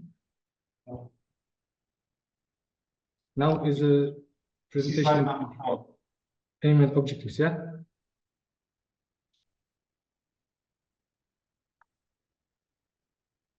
Can you continue? Yes, please go ahead. Go ahead. Your time is running out. You are given only 7 minutes. Objectives. Can I continue? Yeah. Of course, please. Yeah. Development is of a dynamic model of an RPP type manipulator robot, including generalized vectors, coordinates, velocity, and acceleration for an integrated approach to controlling the dynamics of the robot, using MATLAB robotic toolbox tools to demonstrate and analyze the manipulator's working environment, ensuring simplicity and efficiency of the control implementation. The third is providing the ability to specify user-defined points for tracking and analyzing the trajectory of the manipulator in real time, ensuring its adaptability. The logic is a RPP manipulators combining literary and translational joints require careful modeling and control of dynamics such as inertial force, Coriolis, and centrifugal effects, gravity, and external force for physics task execution. Using Lagrangian equations for modeling the dynamics of RPP manipulators involves several steps, including the calculation of the kinetics, potential energy, and the formulation of the Lagrangian equations. This form equation is for a robot manipulator with n degrees. The Lagrangian equations describe the dynamic of mechanical systems and terms of generalized coordinates and can also be used to control motors in robots.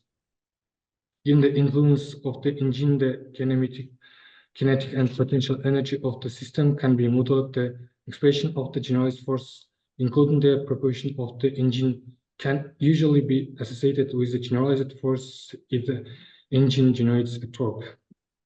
Controlling the trajectory of a manipulator, the relationship between these methods and parameters is that the DH parameters denoted are used to define the kinematic configuration of the manipulator, which then serves as the basis for developing dynamic models using Lagrange or other methods. This work describes how, based on a kinematic model constructed using the DH parameters, a dynamic model of is developed that account for the effects of force and moments on the motion of the robot links. The Dynamic-Hartenberg matrix calculation for the manipulator and is a cylindrical robot manipulator. The first joint is a rotational, second joint is a prismatic, the third joint also prismatic. The Dynamic-Hartenberg parameters include the rotational along, translation along the z-axis, and translation along the x-axis, and rotation around the x-axis. This is a table of each parameters. Because we cannot see your slides changing. We see slide number 4. Can you continue like this? Yes, continue like this, please. Inverse kinematic determines the configuration, the values of the communications variables that the manipulator must have to determine the positions and orientation of the selected point. Pass-through parameter still has a prismatic shape and is located on the data one first axis defined by D2. And the parameter D3 moves in the plane form by X and by Y, and they can be defined as like this. The above equations are the solution to inverse problems of the kinematic of a cylindrical robot manipulator. And I use the control the position and from the trajectory of the manipulator. And using Lagrangian and the equation of motion, performing partial derivative calculations, we can obtain moment equations for each link of the manipulator, shown below. This is results, and this program of simulation is written in MATLAB software using the robotic toolbox and controlling robotic manipulator in MATLAB. And this section is representing the working area of the manipulator are created and displayed. In the curve is one representation, the trajectory of the manipulator and the vectors. The parameters of the manipulator with 3 degrees freedom, and the first generation is revolute and 2 prefix prismatic. Manipulator object is created using MATLAB Ruby toolbox, and the user is prompted to enter the start and end position for the manipulators and the vectors. And the results is the position graphs is Q, and the remains almost constant, indicating the first joint doesn't change its position throughout the movement. Q2 is an initial increase, then stabilize and increase again towards the end of the trajectory. Q3 is the exhibition of smooth increase from the initial to the final position, reaching a maximum value of around 100. Velocity graph to the dot Q, the velocity is 0, confirming that first joint doesn't change its position, and the Q second dot up, and the third first increase to a maximum around the middle of the trajectory. 1 minute left. Increase towards the, and this indicating that the robot acceleration during the first half past acceleration.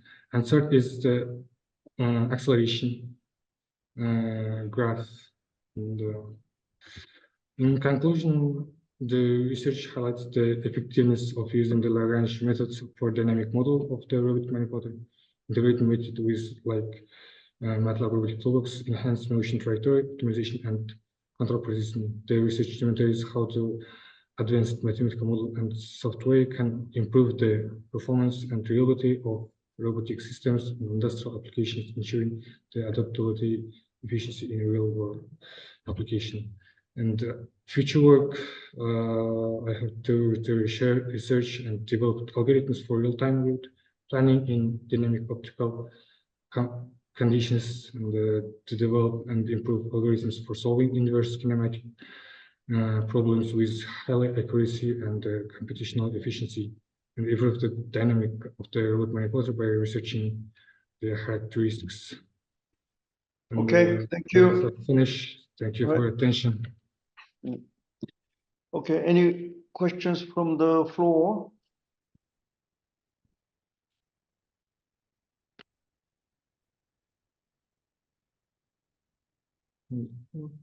No, any audiences? No questions? Huh? Okay. All right.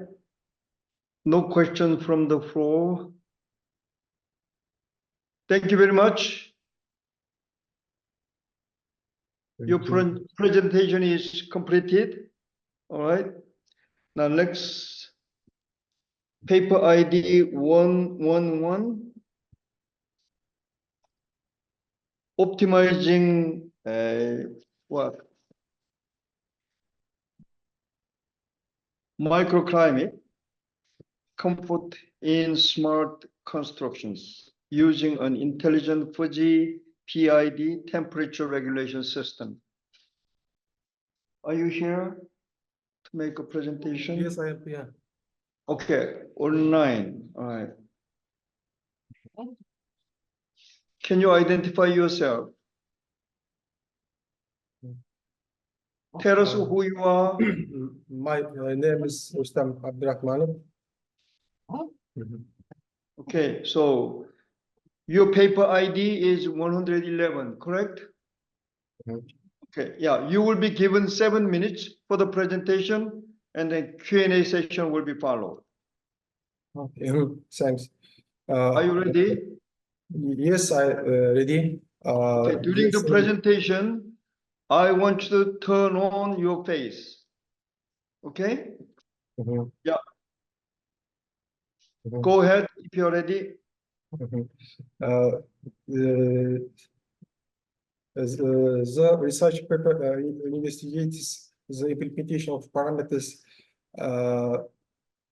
and performance of an intelligent fuzzy-fit temperature control system. This is the control of optimizing the climate in intelligent buildings. The study delves into the intricate dynamics of this innovative control system, emphasizing the critical role of precise parameter tuning and the incorporation of physiology for adaptive pit control.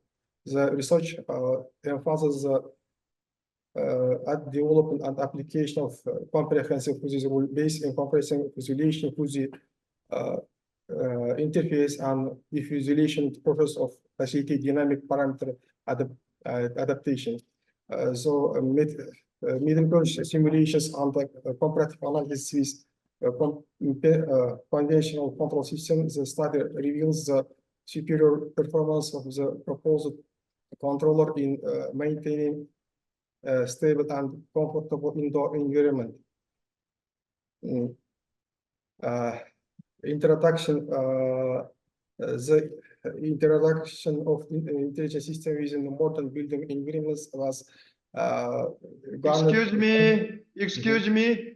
Can you change the slide as you are moving? Looks like your presentation material is not moving.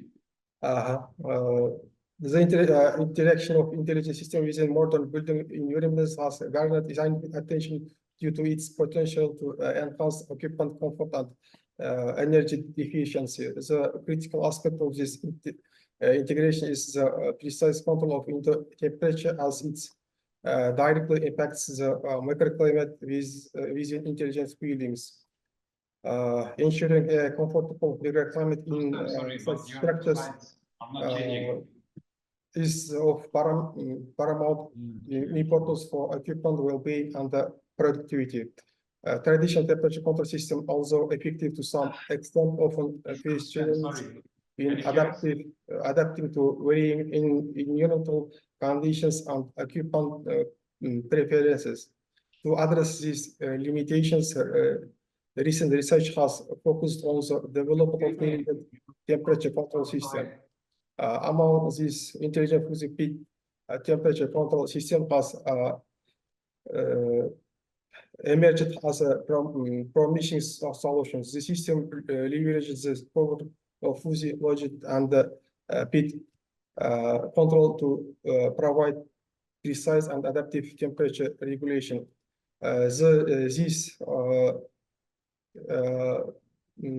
research paper aims to investigate the applications of the intelligent fuzzy-fit temperature control system in the context of intelligent buildings and to ensure a comfortable microclimate. It explores the system's ability to adapt to changing environmental conditions, occupancy patterns, and user preferences. Additionally, it evaluates the system's impact on energy efficiency with particular focus on reducing heating and cooling costs. The need for such research is underscored by the growing adoption of intelligent building technologies worldwide. Intelligent buildings incorporate various sensors, actuators, and communication systems to create responsive and efficient environments. However, achieving an optimal microclimate while conserving energy remains a complex challenge. Prior studies have emphasized the importance of temperature control in intelligent buildings environments, highlighting its direct correlation with equipment satisfaction and productivity. Moreover, energy efficient systems are essential in addressing sustainability concerns and reducing greenhouse gas emissions. This paper draws from a diverse range of literature, including studies of intelligent building technologies, physiologic applications, and pit control systems. Ensuring sections will delve into the theoretical framework of the intelligent pit temperature control system, its implementation in intelligent buildings, and empirical evaluation of its performance. Problem statement. There are different approaches from conventional methods to deep learning techniques as conventional. 1 minute left. Conventional neural networks, recurrent neural networks, generative models to solve current problem. In our case, we use fuzzy logic-based approach because of its simplified and conventionality. In its context of environmental control, the modulation of conditional reliefs upon the deployment of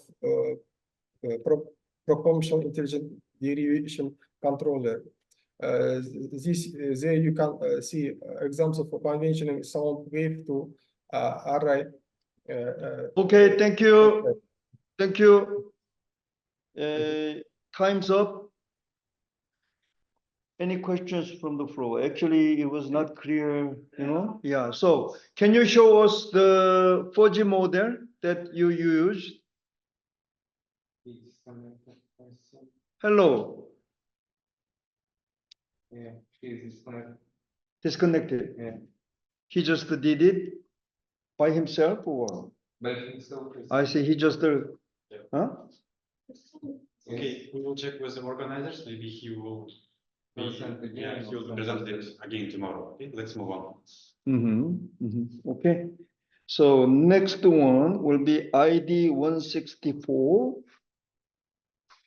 The paper title is Development of a Security and Monitoring System for Server Equipment Utilizing IoT Technologies. Is the presenter here? No. Yeah, I'm here. Okay, through online. All right. Can you tell us who you are? Yeah, I'm Aidos. Okay. All right. Can you see my screen? Yeah, now we can see the paper, the first page. Yep. Okay, are you ready? Yeah, I'm just wondering, can you see it moving? Can you see Yeah, it it's changing? okay. Yes, now it is moving. Okay. You will be given 7 minutes for the presentation, and then the Q&A session will be followed. All right, Okay? thank you. Okay, go ahead. Hello, everyone. I'm Aidos. Thank you for the opportunity to present our paper. The topic of our paper is development of a security and a monitoring system for server equipment utilizing IoT technologies. With the increasing significance of server equipment, the demands for its maintenance also rise. Reliability, security, and responsiveness to issues all become fundamental factors for successful organizational operations. In addition to the significance of servicing the server equipment itself, it's worth noting that servicing companies responsible for technical maintenance and the management of server room don't always maintain the necessary level of vigilance and the diligence. So situations often arise where servicing companies overlook important aspects such as regular equipment condition checks, control of environmental parameters in rooms, or detection of potential security threats. Considering this, there arises a necessity to develop a security and the monitoring system aimed at reliable maintenance of server equipment. Here's a brief description of the selected devices for creating a server room security system using IoT technologies. It's a video monitoring system, climate control system, smoke detector, temperature and humidity sensor, and the door opening sensor. The prototype that we developed can ensure the security of server equipments, but also it can be applied to protect other strategically important facilities such as communication base stations. Like server rooms, base stations are vulnerable to various threats, including physical intrusions, vandalism, fires, and the technical failures, which can disrupt the operation of the communication network. To develop a prototype for a server equipment security and the monitoring system, we have used a mini computer with passive cooling to serve as a reliable and uninterrupted server for the monitoring and the management system, telecommunications equipment for internet access, like a switch, and a laptop for monitoring the metrics, and the IoT device, as I mentioned.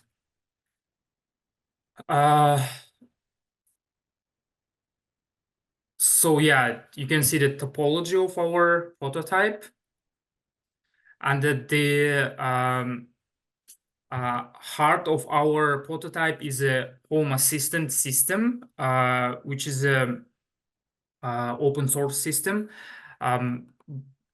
Currently, there are various software solutions like Zabbix for monitoring server statuses and the network equipment. However, despite their extensive features, they often focus on specific aspects of IT infrastructure, and they do not provide a comprehensive overview of the entire system.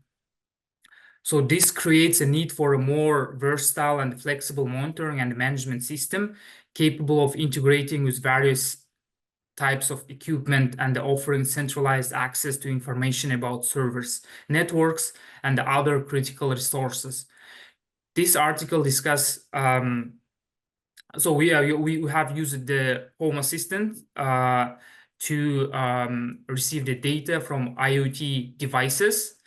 One of the main advantages of Home Assistant is its ability to integrate a variety of devices. As I mentioned, like it can be thermostats, security sensors, smart devices, and others into a single system for management and monitoring, as illustrated in the figure. So yeah, you can see it. We have used it for our server in AITU University, our server room. Another aspect of our prototype is ability to send a notification to the Telegram chatbot, as notification is crucial component of server equipment security and the monitoring systems. Implementing the system through a Telegram bot enables swift responses to various events and alerts about deviations from the norm, thereby minimizing the risk and preventing potential issues. So yeah, it can be instant notification, and the group notification. And that this feature is essential to make sure that the people who is taking care of the server rooms, like security operations and the technology teams, can react and respond to the abnormal case.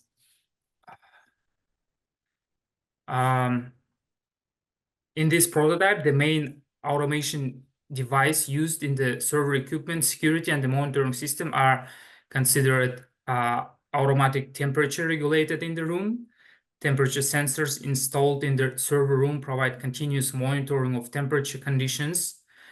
If necessary, the system automatically adjusts the operation of air conditions to maintain optimal temperature and prevent overheating. Motion-triggered video recording surveillance devices with motion detection capability automatically record video upon detecting motion in the server room and send it to administrators. This provides an additional level of security and allows for swift responses to potential threats. Notification of lack of service, mechanism for tracking the idle time of server servicing companies. If the set time limit is exceeded, the system automatically notifies warning of possible service delays and ensuring uninterrupted equipment operation. 1 minute left. Traffic monitoring. Traffic monitor mechanism tracks network traffic activity between server equipment and other devices on the network. In case of abnormal activity detection or switching to a backup communication channel, the system automatically sends notification to administrators, ensuring continuous server operations. Thank you for your attention. This concludes my presentation. Thank you. Okay, thank you for your presentation. Any questions from the floor? Yeah, I would like the author to tell me more about how the interaction between the Home Assistant and the IoT devices work. If it's possible, could you please describe it more deeply? Yeah, Did you for hear sure. the question? Yeah, if I heard it right, the question is about integration of our Home Assistant system with the IoT devices, right? How they're integrated, how we're receiving the data from the IoT, right? Yeah, we have used the Zigbee, Zigbee communication protocol. It's a type of communication which is built into the Home Assistant. And as I mentioned, Home Assistant is an open source program which can be installed on your local machine. Once we integrated once we installed the Zigbee component, it can allow us to discover the IoT devices. So IoT devices will be sending the IoT sensors will be sending the data to Zigbee protocol, and we can monitor it on our Home Assistant system. So yeah, we have used the as a server, we have used the mini PC and enthusiasts all over the world using the Raspberry Pi and other available, accessible computers. So yeah, and from mini PC, the data is coming to our laptop, and from laptop we can send it to the Telegram chatbot and any other systems. Thank you. What did I is answer the your question? Okay, any other question from the floor? What is the stage of this system, development stage of this system? Yeah, we have completed the prototype and tested it for our server room in for the server room in AITU University.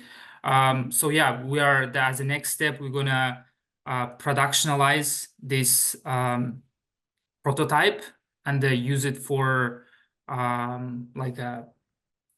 commercial use.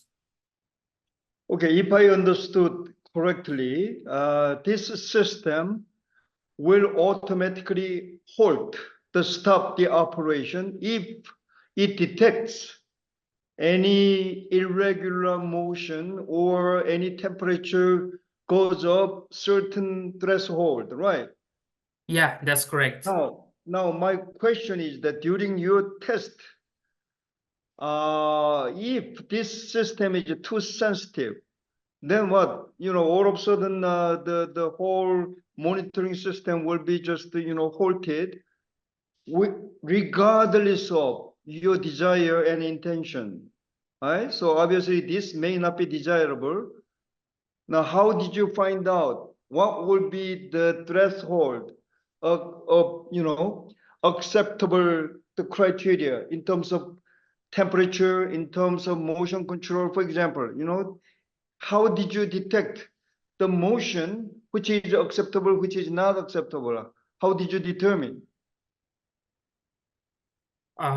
Yeah, that's a good question. In terms of the temperature regulation, we are setting the certain threshold. Then if the thermostat shows the certain threshold, we are meant to turn off the heating, so temperature goes down. So yeah, ideally, yeah, we need to integrate the heater as well, but we haven't done it yet. In terms of the motion, it's a open source program, and we've been using the built-in features of this open source program, but for detecting some like sensible motion, like some, like, let's say some motions are not really the motions, and our system acting too sensitive, then we can customize. It's an open source project, as I mentioned, and we can customize the Home Assistant and regulate the certain thresholds, maybe using the machine learning algorithms. Like we can adjust, increase or decrease the threshold based on our needs. But that's something we are planning to do in the future. But it's a good question. Thank you. Is it accessible from mobile? Yeah, it's also accessible from the mobile. All right. Okay, thank you. Any other questions? Okay, thank you for your presentation. Now, next presentation will be ID number 180, right? The paper title will be Strategies for Digital Transformation, a case study for Aston IT University. All right. Okay. Yeah.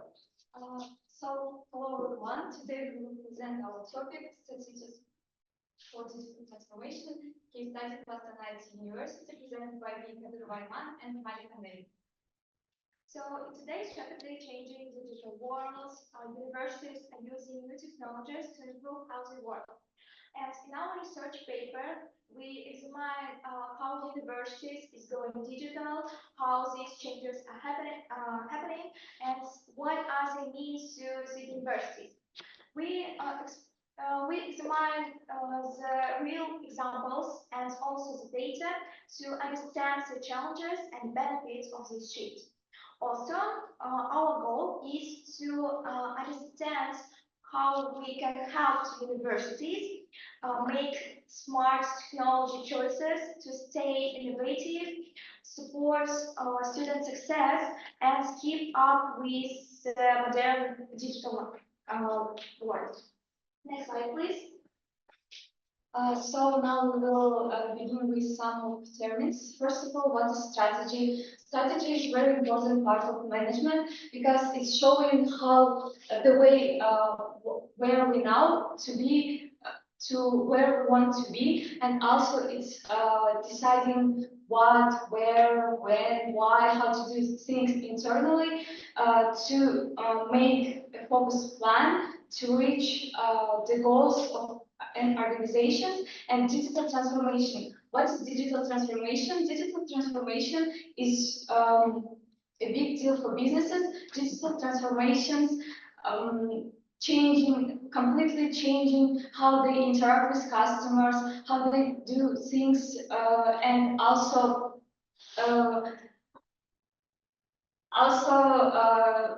it's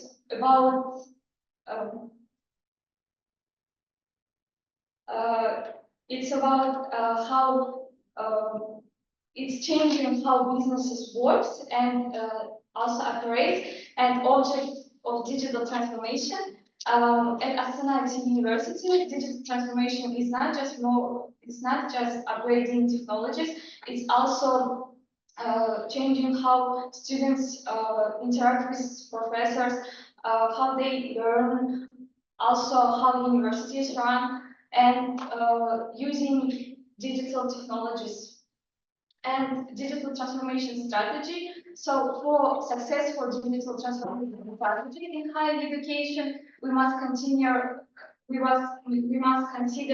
the environment, the culture, how what people value, and how open they are to new changes. So our methodology. The study used mixed approach to test ideas by real observations.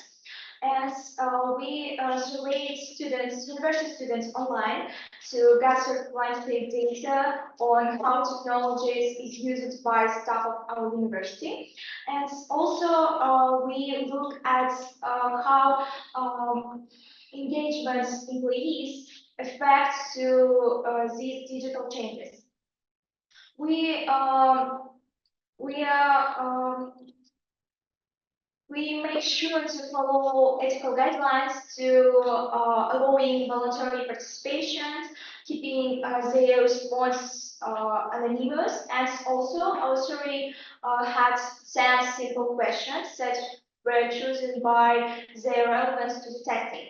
Also, we use descriptive statistics to analyze the connection between university staff engagements and the effectiveness of digital transformation by question correlation analysis.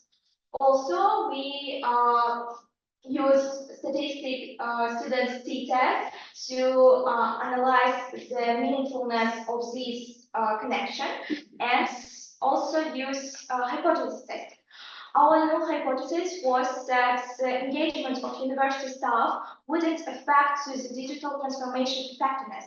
And also our alternative hypothesis was that the engagement of university staff would be affect to digital transformation effectiveness.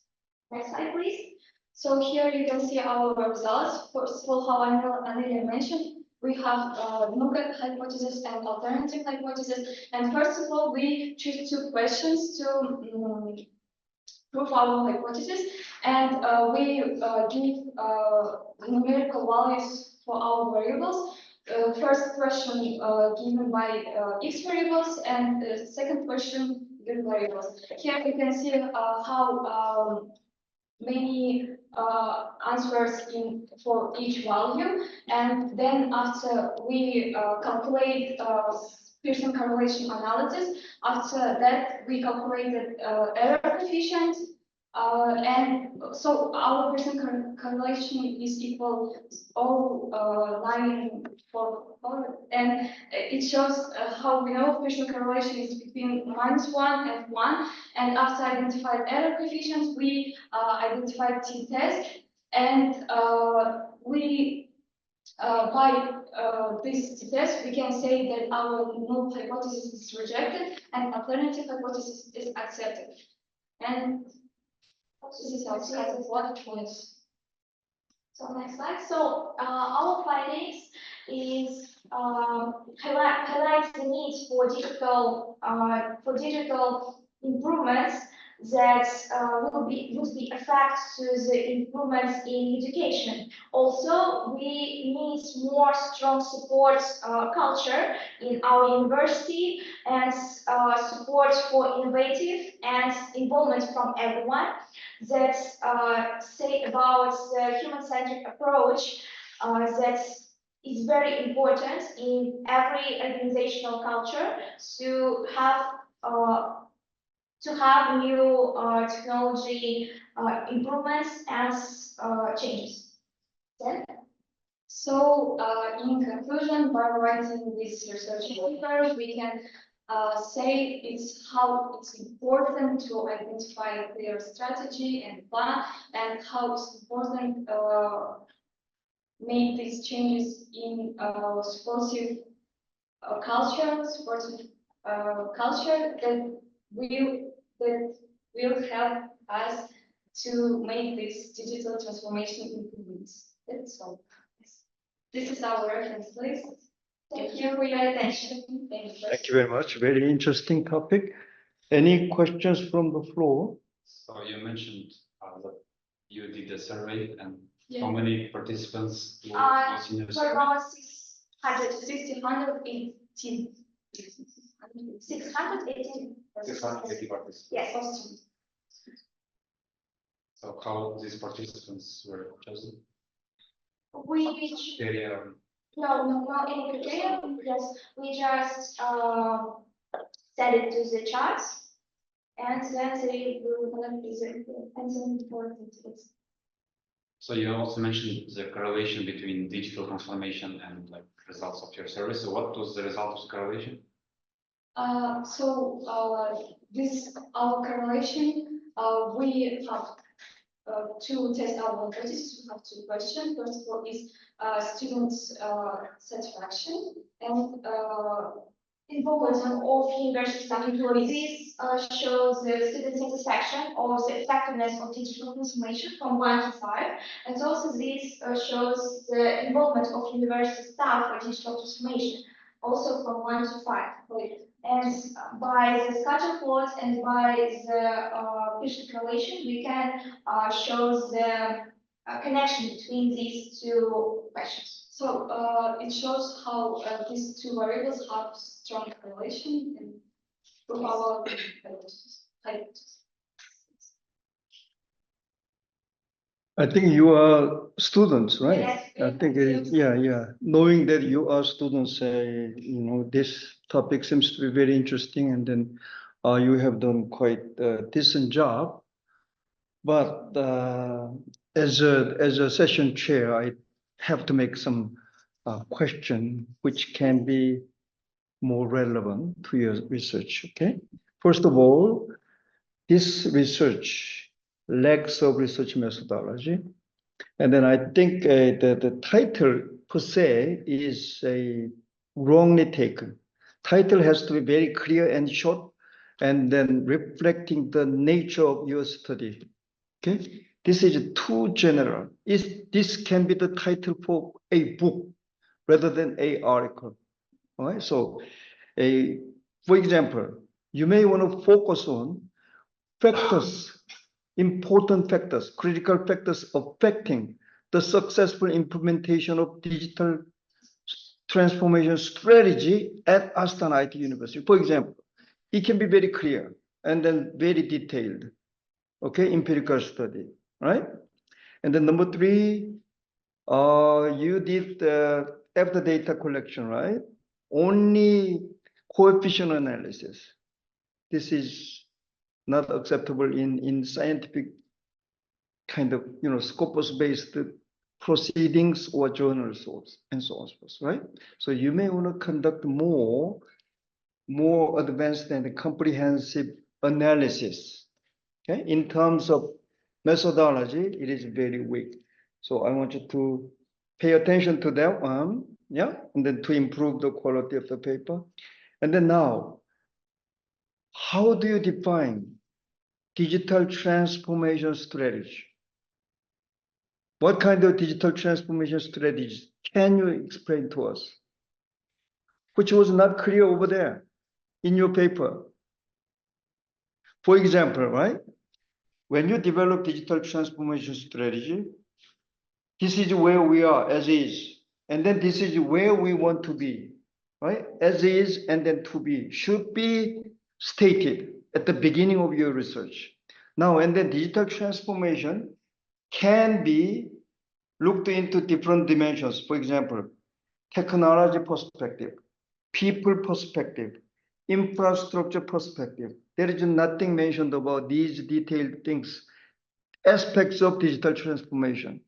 So this cannot be digital transformation strategy unless it is mentioned in that your paper, right? So your literature review was not complete. So you need to improve the literature review more thoroughly. And then obviously you need to think, I would advise you to have a clear understanding about digital transformation per se, and then digital transformation strategy from there, right? Where Astana IT University is currently reached at maturity stage or just the introduction stage. You need to identify that one, first of all. So, and then even we are reached at the maturity stage, and then you need to classify that into maybe different criteria. For example, technology, TOE model, technology, organization, environment, something like that. So you need to employ these kind of sound frameworks, which is lacking from here, all right? So even if you guys are my beloved students, because I love you, I need to make these kind of comments, okay? Yeah, very good job in general. As a student, this is more than outstanding, but obviously more ways to improve, right? Thank you very much. Yeah, very excellent job. Okay.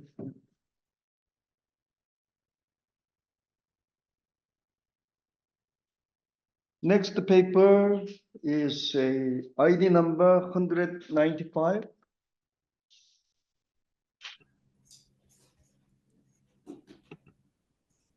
Okay, are you available online? Yes, hello. Yep. Can you identify yourself? My name is Natalie Plus. Okay. All right. Yep. What is the title of your paper? The title of my paper is Tools for Assessing the Competitiveness of a Construction Company as a Contractor in Public-Private Partnership Projects. Okay. Now, if you're ready, you can go ahead. You will be given 7 minutes for the presentation, and then Q&A session will be followed. Okay, thank you.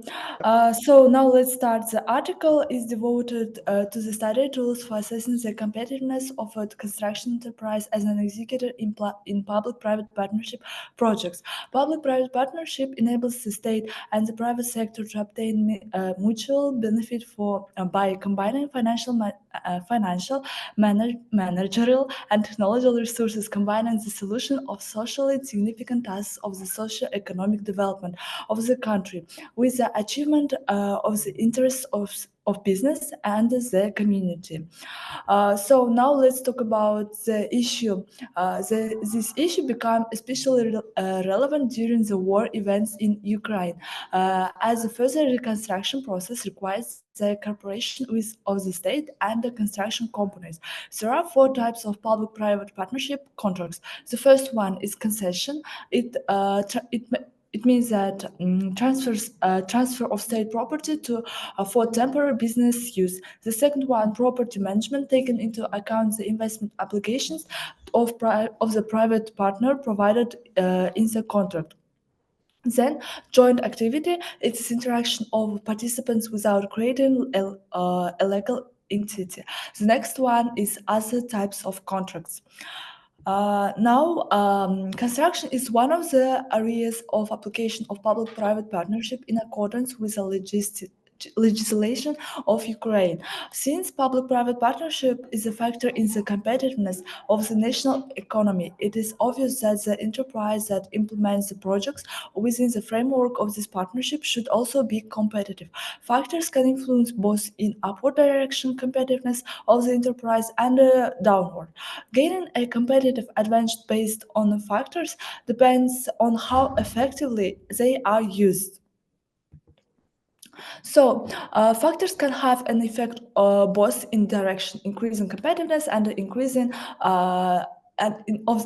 competitiveness of the enterprise and the in direction of its decrease. Gaining competitive advantage based of competitiveness of a construction enterprise are, first of all, logistics as a factor of increasing competitiveness. The second one is innovation and the investment factor, and the last one is the structure of employee relations. In the research process, a number of general scientific and special methods of cognition were used, in particular methods of logical, structural, functional, comparative analysis, abstraction, induction, and deduction, as well as methods of concretization and formalization. One of the main elements of managing the competitiveness of an enterprise is the assessment of its level. Only quantification allows you to measure the level of competitiveness and to manage it. Any assessment is the establishment of the presence and degree of manifestation of one or another symptom. Analysis, regulatory regulation of functioning and development, search and determination of the trend, study of features, and the essential features of a particular phenomenon are based on the evaluations. Without estimates of the level of the studied phenomenon, it is impossible to manage any process in the economy. The enterprise must know how competitive it is with other business entities of the market, since a high degree of competitiveness is a guarantee of obtaining high economic indicators and ensures its survival in conditions of fierce competition. All methods of assessing the competitiveness of various objects existing in the practice of economics and management can be classified according to two main criteria. The first one is the basic degree of objectivity or subjectivity of the evaluation results. The second one, according to the approach to assessment, qualitative or quantitative. As a result, the typology of competitiveness assessment methods can be presented on a two-dimensional field. Based on previously defined methods, a number of algorithms for assessing the competitiveness of a construction enterprise as an executor in public-private partnership projects have been determined. The main result of this work is precisely the proposal to introduce the relative efficiency index of the state, since the implementation of projects within the framework of public-private partnership requires the interaction of the construction company and the state. The article includes an explanation of the coefficients and the indices of the algorithm, a block of diagram of the implementation of the algorithm for finding the value of the relative state efficiency indicator. On the basis of the data received from construction companies and the calculated indicators of competitiveness of the mass of the services, a complex schedule was built, which can be so noticed by in the slide, which reflects the relationship and the degree of the dependence of indicators of competitiveness on the data of analytical departments of enterprises. The improved algorithm for assessing the competitiveness of the enterprise has become more complex, thanks to the introduction of the state performance indicator. This made 1 minute left. Okay. 1 minute left. This made it suitable only for use in the case of assessing the competitiveness of the enterprise as an executor in public-private partnership projects. So, conclusion: public-private partnership in the field of construction is a productive form of cooperation, because this cooperation is based on the recognition of the fact that both parties can benefit from a combination of financial resources, innovative technologies, and management of material resources in order to ensure the sustainable development of construction. The algorithm is improved in the article assessment of the level of competitiveness of the enterprise, or rather adapted to assess the competitiveness of the construction construction enterprise as an executor in public-private partnership projects. It was decided to introduce new value, namely relative indicator of state efficiency. All this happened on the basis of review the principles of public-private partnership in Ukraine and methods of assessing the level of competitiveness of the enterprise. Thanks for your attention. That's all. Okay, thank you. Any questions from the floor?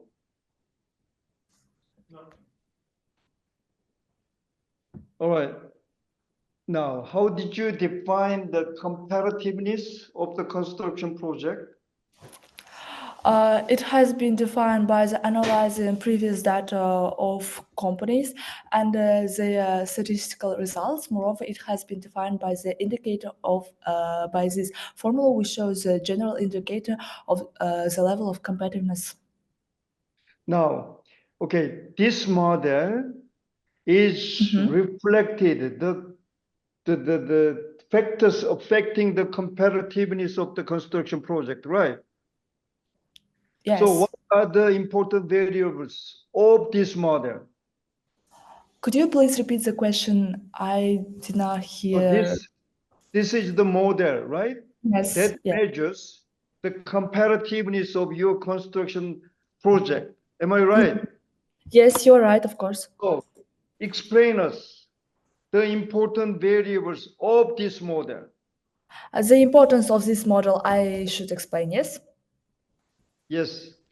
Okay, all of us aware that there was there has been there is a war in the Ukraine, and after the war, our country needs some construction companies again.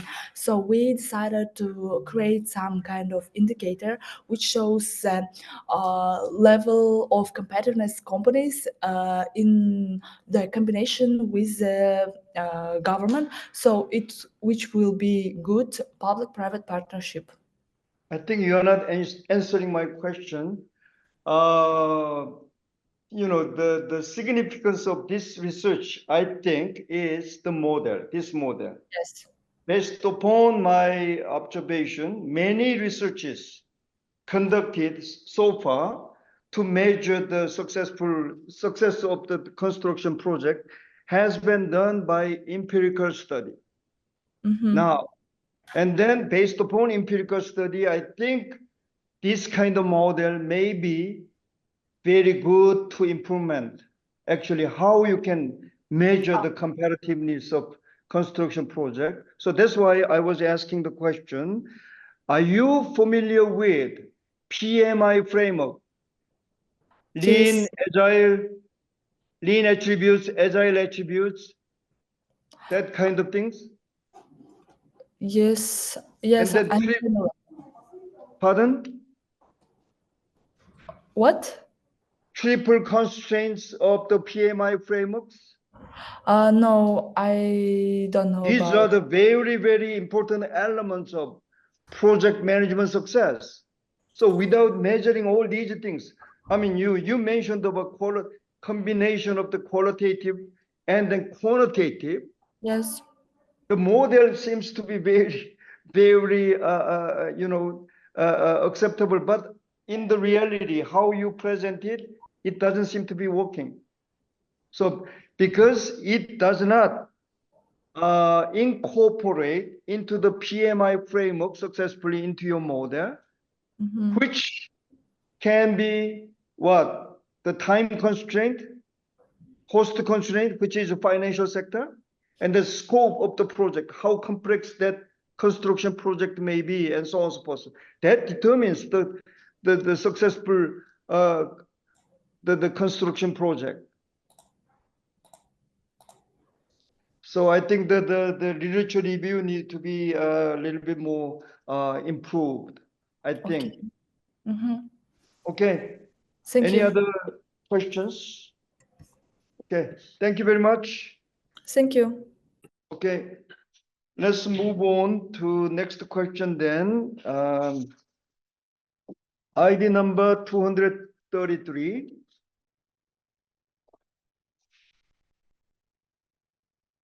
Here, okay. Yeah.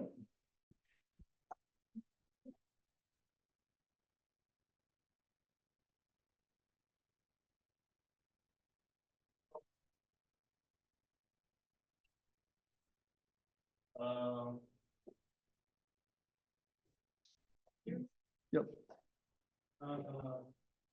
Well, good afternoon, good evening, dear colleagues and committee. Today I present you the paper development of prototype fiber optic health monitoring of the system of the extended reinforcement facilities. We can just see the slides. So let's start from the first for the significance of the work. As you know, steel and concrete reinforcements, for example, bars and particles, they're used in the constructions, and it is very vital for them to be totally, let's say, healthy.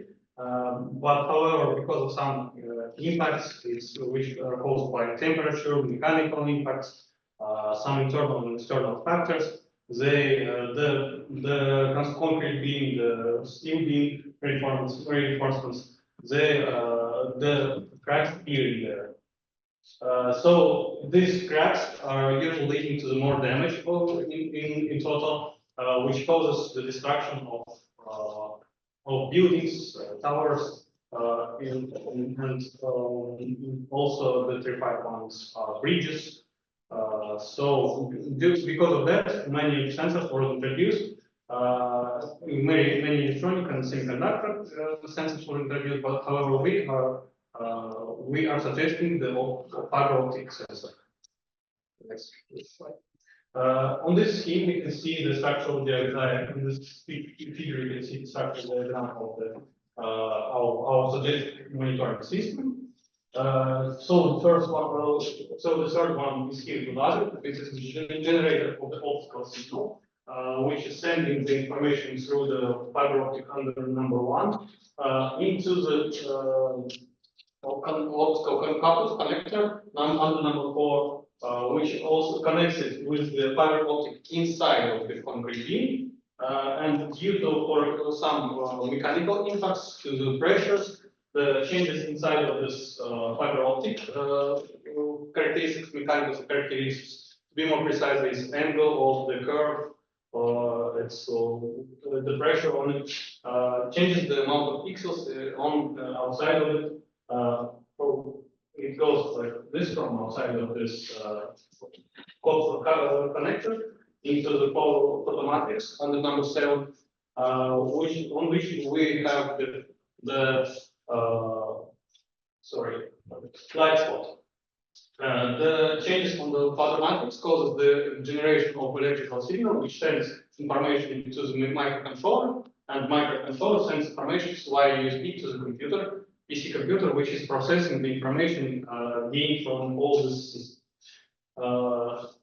So here you can see mathematical representation of what I just said. So you can say that the set under index I in the union of every set of this is representing the logical variables of the state of I pixel, which is on the photomatrix. To be more precise, it's on the core. When it goes later, I will describe you on this on the picture. Here DL represents the pixels, the set of the pixels, the logical variables of the set of the pixels on the core, and CG means all the logical variables on the light spot, which is outside the core. So, we are not interested in this whole set of logical variables. We are interested only on the ones that are flowing from the fiber optic. So we are not considering the ones that are losses in the core. Next slide. However, at the same time, we need to process our image because we cannot work with just a simple image that we get, and thus we are transforming the image into negative, converting. Due to that, we are suggesting, we are achieving it by using threshold for pixel, for example, the intensity that we know that this kind of intensity will be caused due to somehow impacts. And applying this thresholds, we then undergo the converting into negative, and thus we're getting this squaring, which means that we are looking only inside of the loss of the core, like in the shell, sorry, inside of the shell. Here is representing the power of the light signal, which is caused by, it is the power of the backscattered value of the losses caused by mechanical impact, representing everything is described by these coefficients of wave propagation and the characteristics of the fiber optic itself. Here you can see the prototype, the practical prototype of our system, which we have created in the laboratory. Here we have this, we created this concrete beam inside which we placed the fiber optic. So the fiber optic and the concrete beam is one component. The testing was conducted under mechanical press. To be more precise, it is the pneumatic press, and by changing the pressure on the press, we started to give the data. Here we use this kind of this instrument in order to understand how the beam was bended, what is the angle curve, and how much what kind of effect did the mechanical press. Here is the part of this is the optical module that we used in order to transfer the information into the photomatrix. Here you can see this. We used single mode fiber optic because working with the multiple modes caused a lot of let's say it caused a lot of noise during the work. And inside of it, we replaced the photomatrix. Around it, we had adapter, and also we have the optical connector, which is under 4, as you can see. And so the next. And so we got this kind of an image. As I told before, we had a core, we had losses in shell, and we had losses outside of the shell. Also graphically, it can be represented like that. Next one. This one is the 3 pictures of that we got during our experiment. As for example, here we didn't use any kind of mechanical impact. Because of that, the intensity of the light spot was the highest. Then we applied a little bit of mechanical impacts. The intensity has started to decrease. However, the losses inside the shell started also to increase. Here we had applied more mechanical impact, and due to that, we had the intensity of the light spot started to degrade. So this was the pictures in RGB. Here we have it in negative, which represents only black and white. So here you can see the losses in core started to become more intense. Here, as we create the more mechanical impact, they start to the amount of the pictures pixels start to increase too.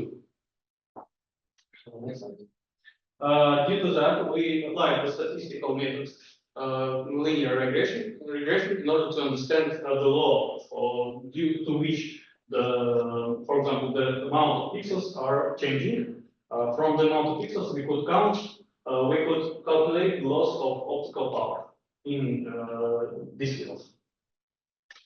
Here you can see the pressure that we applied. So this model was being during the experiment.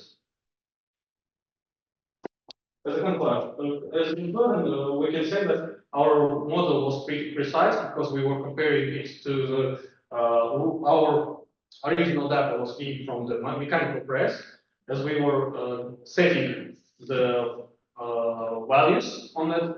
And then we were comparing it with the fiber optics readings from which we gain the information. The totally novelty in this paper lies in that our method proposes not just the methods, but also the architecture due to which we can understand what happens with the concrete beam, especially with the processing of gaining the negative pictures, images, and also gaining the information from thresholds, due to which we can understand, for example, if the pixels are low, are from low, or if these pixels are from, for example, positive. Okay. Yep. Thank you. Yeah, thank you for the presentation. Any questions from the secretary? No? All right, now, looks like you are checking the health condition of the fiber optic cables, right? Using image processing. Yes.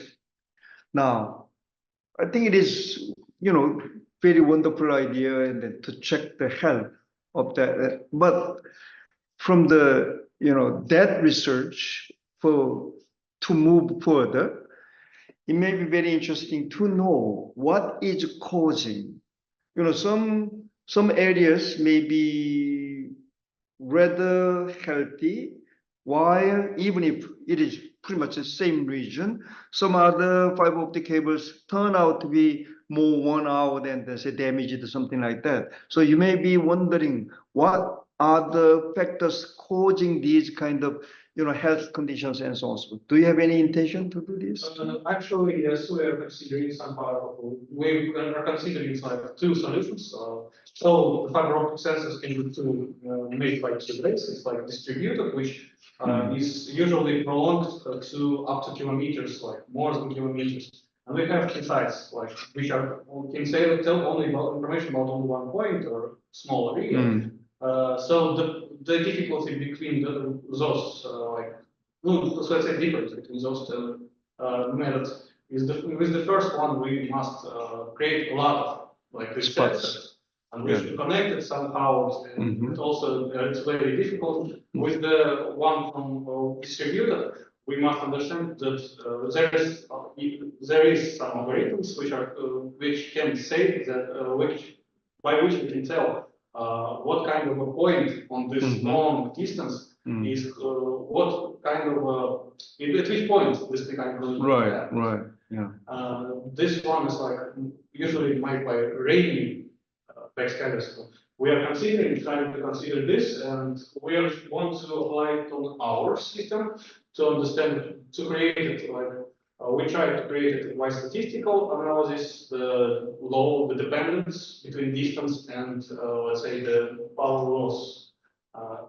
We also had created dependence from number of pixels and distance. And so So this linear relationship is between power loss and pressure. The pressure on the pressure. So you are just considering two factors only. So there may be some non-linear relationship if you employ additional factors. Yes. Right. Yeah. It's also we've also wanted to test it. We want to test it by temperature or on the exactly the distance. Yeah. Distance, temperature, and pressure as well. There's we still must consider some noises from molecular structures. Yeah. Geographical location as well. Is it under the sea or under the underground, or you see maybe different situations, right? Yes. Okay. Anyway, interesting topic. Thank you very much. Well done. Okay. Now okay, very much. Now let's move on to next topic. ID number 235. Are you ready? Yes. Good evening, everyone. Yep. Share my screen.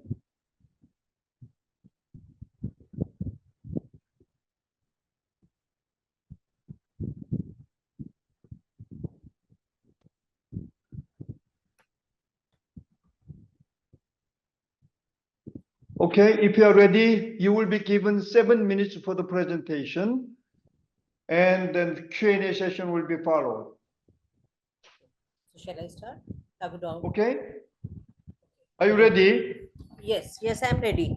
I think my share. Now, during the presentation, I want you to put your face fully available, right? Yeah. So turn on your face in full size. Okay. Now, yeah. Okay. Let's. So You can go ahead if you're ready. Yes, I'm ready. Is my voice is coming? I'm ready.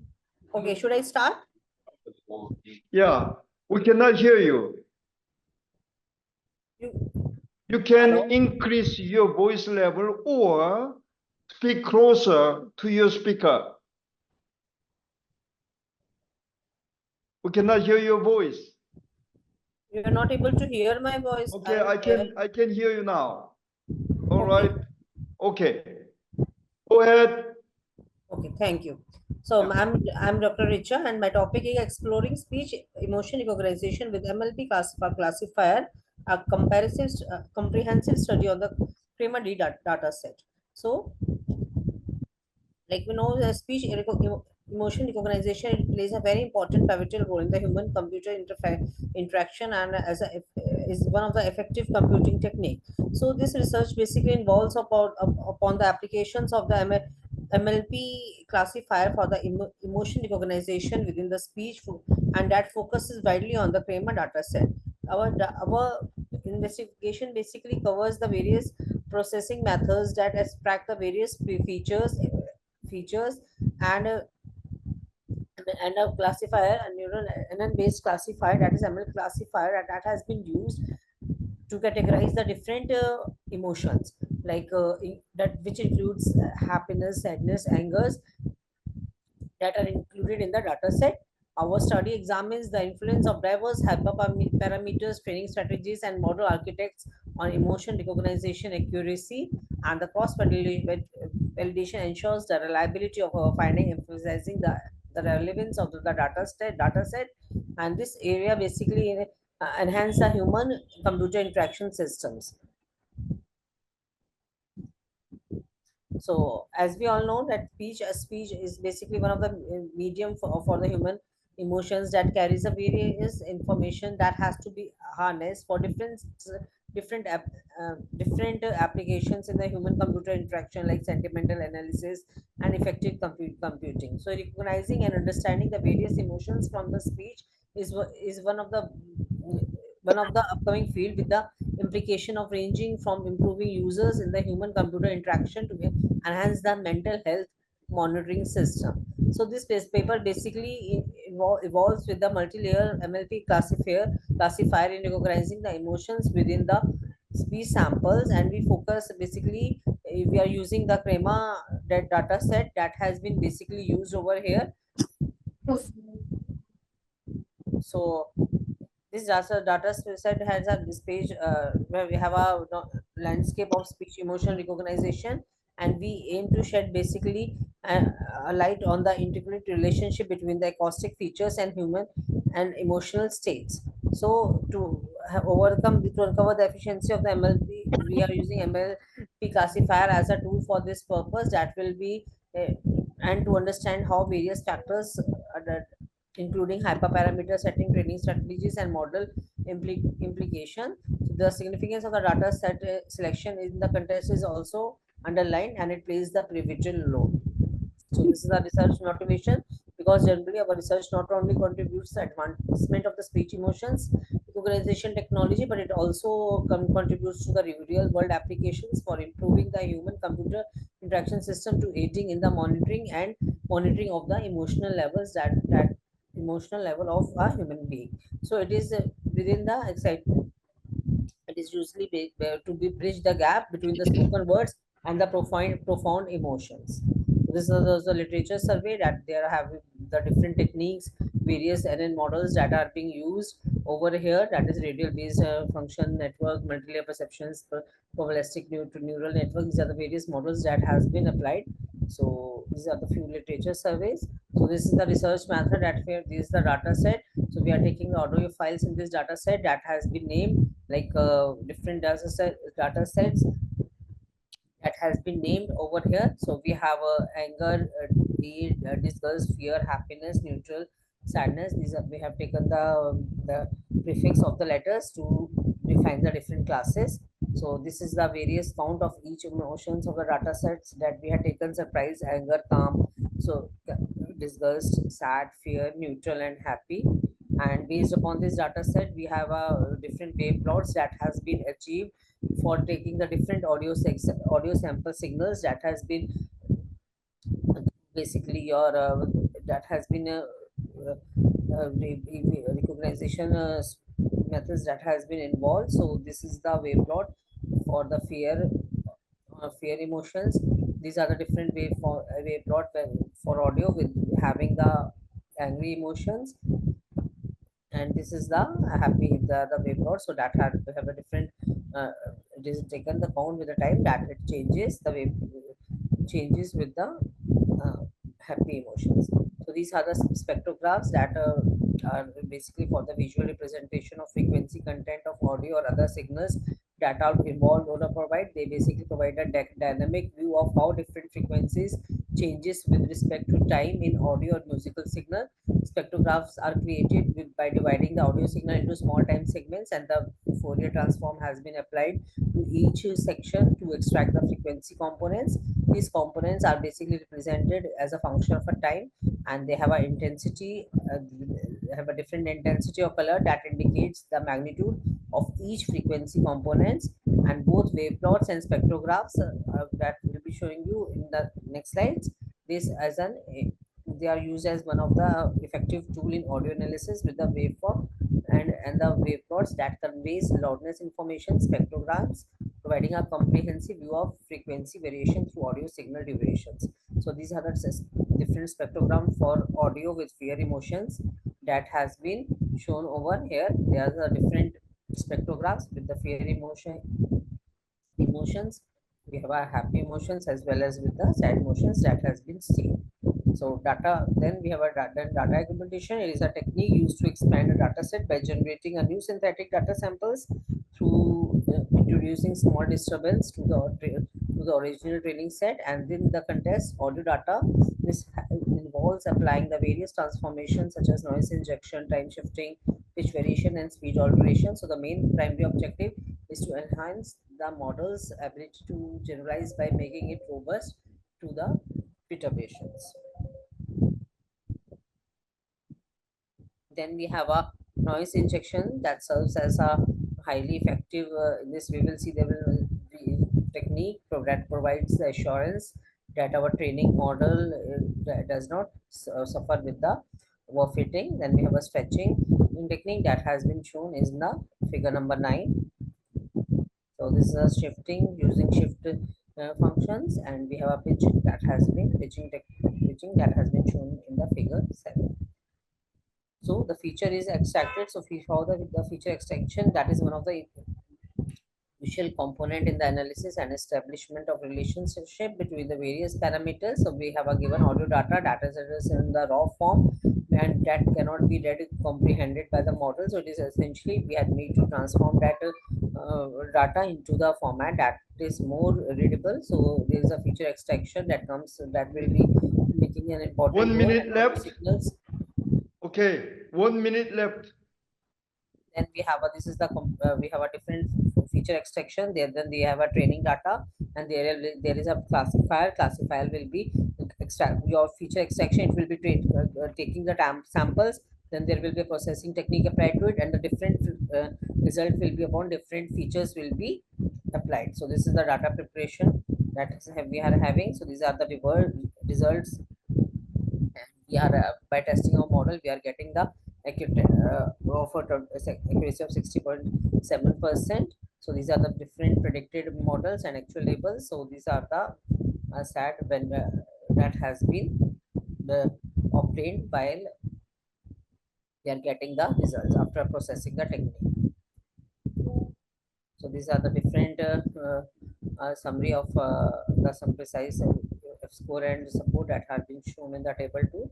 So, conclusion, data model exhibit higher accuracy in predicting the emotions like surprise and anger, which are logical as audio files that has been associated Okay. with emotions. Yeah, time's up. Thank you very much. Any questions from the floor? All right, now, I would like to ask one question. Looks like this is a artificial neural network, Yes, machine learning model. Yes. All right, now, how do you define, your emotions? Say some countries, people tend to express their emotions even if they are happy, sometimes they don't express their emotions, right? So now the definition of the emotions that you come up with, your model, may be different from, many different countries and different cultures. So how can you explain this We kind have of generally situation? basically taken a data set, so that we had taken a Sarmat B data set. So it is basically consists of approximately 7442 original clips that has been taken from various 91 actors. That were original data set that includes the video clips of different actors, and by assessing that, we are able to generate. We had given a training data set, and accordingly we are classifying that. Okay, thank you very much. Thank you. All right, yeah. The session is closed now. Thank you.